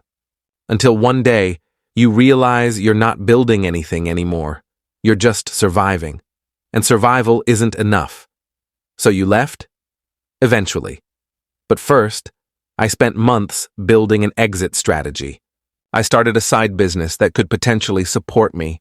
I documented evidence of the problems in case I ever needed it. I created a backup plan so that when the moment came, and I knew it would come, I'd be ready. And then what happened? This was the moment I'd been avoiding and preparing for. The chance to tell the full story publicly, in the building where it had happened, to people who were living similar experiences right now. Then my boss discovered my side business and used it as an excuse to humiliate me in a public meeting. He held up my product catalog like it was garbage and suggested I wasn't committed to my job. He put me on a performance improvement plan designed to make me fail, and he made it clear that if I didn't shut down my business entirely, he'd fire me and destroy my professional reputation. The room was absolutely silent now. People leaned forward, hanging on every word. So I quit. I gave my 2 weeks' notice, and I walked away from a 6-figure salary and 6 years of my life invested in this company. It was the most terrifying decision I've ever made, but it was also the best decision I've ever made. Because on the other side of that fear was freedom. The freedom to build something according to my own values, to surround myself with people I respected, to do work that actually mattered. I looked around the room. My business is now worth millions of dollars and employs 63 people. The man who tried to destroy it no longer works here. I'm not saying this to gloat. I'm saying it because I want you to understand that the people who abuse power in toxic systems don't win in the long run. They just hurt people until they finally face consequences. The CPO spoke up, clearly trying to regain control of the narrative. We've made significant changes since those days. New leadership, new processes, new commitment to employee well-being. That's good, I interrupted gently. Truly, that's progress. But change at an institutional level takes time. And in the meantime, individuals stuck in toxic situations don't have to wait for institutions to fix themselves. They can make their own changes. They can start building exit strategies. They can refuse to accept that abuse is normal. I softened my tone. I'm not saying everyone should quit their jobs and start businesses. That's not realistic or necessary. But I am saying that you're not powerless. You have more options than you think you do. And sometimes, the scariest option turns out to be the best one. The panel concluded shortly after. Several audience members approached me afterward, some thanking me for my honesty, others sharing their own stories of workplace toxicity. A few asked for advice about starting their own businesses. One older man waited until everyone else had left to speak with me. I recognized him, Gerald from accounting, who'd been at Pembroke for over 20 years. "I just wanted to say thank you," he said quietly. "My daughter works here now. Started 6 months ago, bright kid. Talented. Last week, she came home crying because her manager publicly criticized her work in a way that felt needlessly cruel. She was questioning whether she was cut out for corporate work." He smiled sadly. "I told her what you just said, that the problem isn't her. It's a system that tolerates cruelty, and she has choices. She doesn't have to accept it just because someone in authority says it's acceptable. I hope she finds what she needs, whether that's here or somewhere else." Me too. But either way, she needed to hear that she deserves better. We all do. I left Pembroke that afternoon, feeling lighter than I had in years. I'd walked back into the building that had once represented my biggest failure, and walked out having turned that failure into a teaching moment. Some endings weren't really endings. They were transformations. The next 18 months flew by in a blur of growth and evolution. We opened a second production facility in the Pacific Northwest to serve West Coast customers more efficiently. We expanded our product line to include sustainable home goods beyond just candles and bath products, reusable items, natural cleaning supplies, eco-friendly packaging. We launched an apprenticeship program that trained people from underemployed communities in artisan manufacturing skills. The apprenticeship program was Emma's idea, born from her belief that businesses had social responsibilities beyond profit. "We have the resources now," she'd argued during a strategic planning meeting. "We can afford to invest in people who need opportunities. And honestly, we need the talent. Why not create a pipeline that benefits everyone?" The program started small, 4 apprentices in its first cohort. We partnered with local community organizations to identify candidates who had potential but lacked traditional credentials or experience. We paid them living wages while they learned, with the goal of transitioning them to full-time positions if they excelled. All 4 apprentices from that first cohort were hired permanently. They brought fresh perspectives, incredible work ethic, and deep loyalty to a company that had given them a chance when few others would. The program became one of the things I was most proud of. It wasn't just about business success, it was about using that success to create opportunities for others. By our 5th anniversary, Aria's Aromatics employed 94 people across 2 facilities and generated $14 million in annual revenue. We'd been featured in major business publications as an example of value-driven entrepreneurship. Industry conferences invited me to speak about sustainable growth and ethical business practices. I'd become something I'd never imagined, a voice for a different way of working. But with visibility came scrutiny. Not everyone appreciated our approach. Some business publications criticized our profit margins as too low, suggesting we could make more money if we paid people less. Some investors called our employee-focused model inefficient. Some competitors whispered that we were virtue signaling and that eventually we'd have to choose between values and profitability. "Let them talk," Tristan said when I expressed concern about the criticism. "Our numbers speak for themselves. We're profitable, sustainable, and growing. The fact that we're doing it while treating people well doesn't make it less valid. It makes it more impressive." He was right. We didn't need to justify our choices to people who measured success purely in dollars extracted rather than value created. In the fall of our 5th year, I received an email that stopped me cold.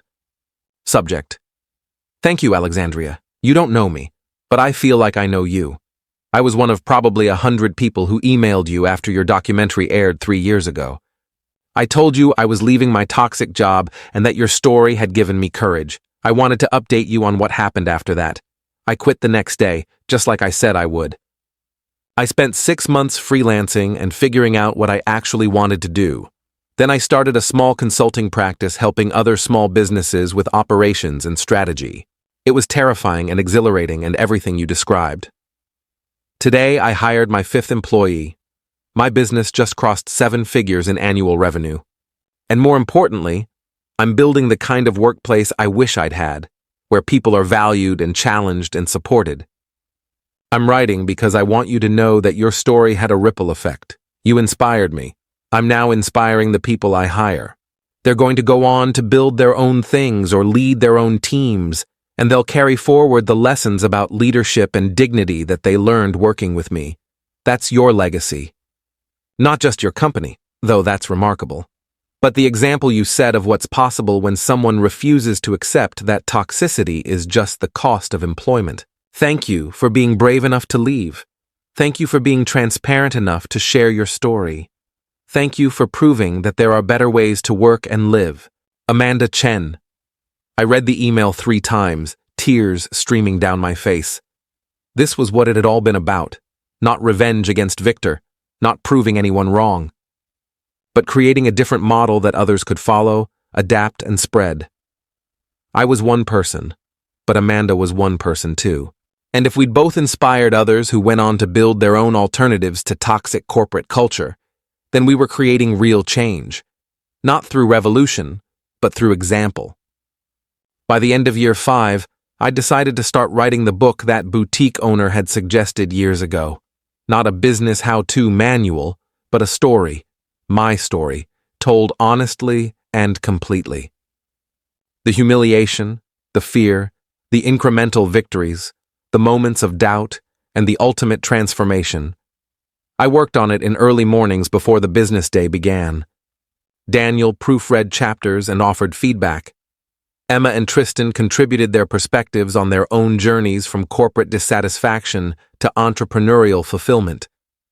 The book took 18 months to write and another 6 to publish. It came out in the spring of year 7, titled From Humiliation to Liberation: Building a Business on Your Own Terms. The release was modest, a small independent publisher, limited marketing budget, no guarantees of success.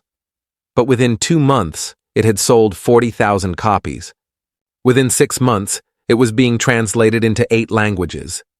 Within a year, it had spawned a podcast, a consulting practice, and an online community of people supporting each other through their own transitions from toxic work environments to something better. I was no longer just a candle maker who'd escaped a bad boss. I'd become a symbol of something larger, the idea that we didn't have to accept toxicity as the price of employment, that we could build better alternatives, that one person's courage to leave could inspire hundreds of others to do the same. But the part I loved most wasn't the book sales or the speaking engagements or the recognition. It was the messages from people like Amanda, sharing their own stories of transformation and thanking me for helping them see what was possible. Change didn't happen through one grand gesture. It happened through countless small acts of courage by people who decided they deserved better and were willing to work for it. I'd started that chain reaction when I walked out of Pembroke Solutions with my head held high and a box of my belongings in my arms. And now, 7 years later, the ripples were still spreading outward, touching lives I'd never meet in places I'd never visit. That was legacy. That was impact. That was success that mattered. 10 years after the day Victor Brennan held up my product catalog in that boardroom, I stood in the same conference room at Pembroke Solutions. But this time, I was there by choice. And this time, the room was full of eager faces listening to me speak at a recruiting event Pembroke was hosting in partnership with local universities. The company had continued its transformation. New leadership, restructured culture, genuine commitment to employee well-being. They weren't perfect, no organization is, but they were trying, genuinely trying. I'm going to tell you something your professors probably haven't, I said to the assembled college seniors and graduate students. Your first job out of school probably won't be your forever job. And that's okay. In fact, that's good. You're supposed to try things, learn what you value, figure out what kind of work environment brings out your best self. I paused, looking around at young faces full of hope and anxiety about their futures. But here's what I want you to know. If you ever find yourself in a workplace that makes you feel small, that treats you as disposable, that rewards cruelty and punishes integrity, that's not normal. That's not just how corporate works. That's a toxic environment, and you don't have to stay in it. Several people were taking notes. Others nodded like I was articulating something they'd sensed, but hadn't had language for. You have more power than you think. You can build skills outside of work. You can create backup plans. You can network and learn and position yourself so that when you're ready to leave, you have options. You're not trapped unless you believe you're trapped. A young woman raised her hand. But what if you're not ready to start your own business? What if you just want a regular job where you're treated well? Then find that job. They exist. Look for companies with low turnover and high employee satisfaction. Talk to people who work there about what the culture is really like. Ask pointed questions in interviews about how management handles conflict and failure. Don't just accept the first offer. Choose workplaces that align with your values. And if you're already in a toxic environment, someone else asked, start planning your exit. Quietly, carefully, strategically. Build your skills, save your money, document everything in case you need it. And when the time is right, walk away. It's scary, but I promise you, staying is scarier. Staying costs you pieces of yourself that are hard to get back. After my talk, several students approached with questions. One young man, probably 22, waited until the others had dispersed. My dad worked for a company like you described, he said quietly, for 23 years. It destroyed his health, his happiness, his relationships. He stayed because he thought he had to, because he had a family to support, because he didn't think he had other options. He died of a heart attack at 51, 6 months after finally retiring. I'm so sorry. The thing is, I almost followed his path. I had a job offer from a company that gave me bad vibes, but it paid well and looked good on paper. Then I read your book, and I realized I was about to make the same mistake my dad made, prioritizing security over well-being, accepting toxicity as normal. He smiled sadly. I turned down that offer. Took a different job at a smaller company that paid less, but felt right. And I'm happy. My dad never got to be happy in his work. But I do, partially because you wrote about your experiences and helped me see I had a choice. I hugged him, this stranger who'd trusted me with his father's story and his own fears. This was why I'd written the book. Why I shared my story despite how vulnerable it made me. Because if even one person avoided the trap of toxic work environments because of something I'd said, it was worth it. After the recruiting event, Lawrence found me in the hallway. Thank you for doing this, he said, for coming back despite how this company treated you. I didn't do it for Pembroke, the institution. I did it for the people who might end up working here, so they have tools to recognize if things ever slide backward. Fair enough. He hesitated. You should know. Victor tried to sue you when your book came out. He claimed defamation, said you'd exaggerated his behavior to make yourself look better. I heard rumors about that. What happened? His lawyers advised him to drop it. Everything you wrote was documented and provable. Plus, there were a dozen other former employees willing to testify about similar experiences. He would have lost and made things worse for himself. Lawrence smiled slightly. Last I heard, he's teaching business management at a community college. The irony is extraordinary. I hope he's better at teaching than he was at practicing. I hope so too, for his students' sake. I left Pembroke that afternoon and drove to our flagship facility, the original converted warehouse where Aria's aromatics had really begun. We'd expanded since then, adding 2 more locations, but this space remained special. It was where the dream had solidified into reality. Emma met me in the office we still shared despite having plenty of space to separate. How'd it go? She asked. Good. Emotional, but good. Talked to a kid whose father basically worked himself to death in a toxic job. He read the book and made different choices. That's the impact we wanted, right? To help people see they have options? Yeah.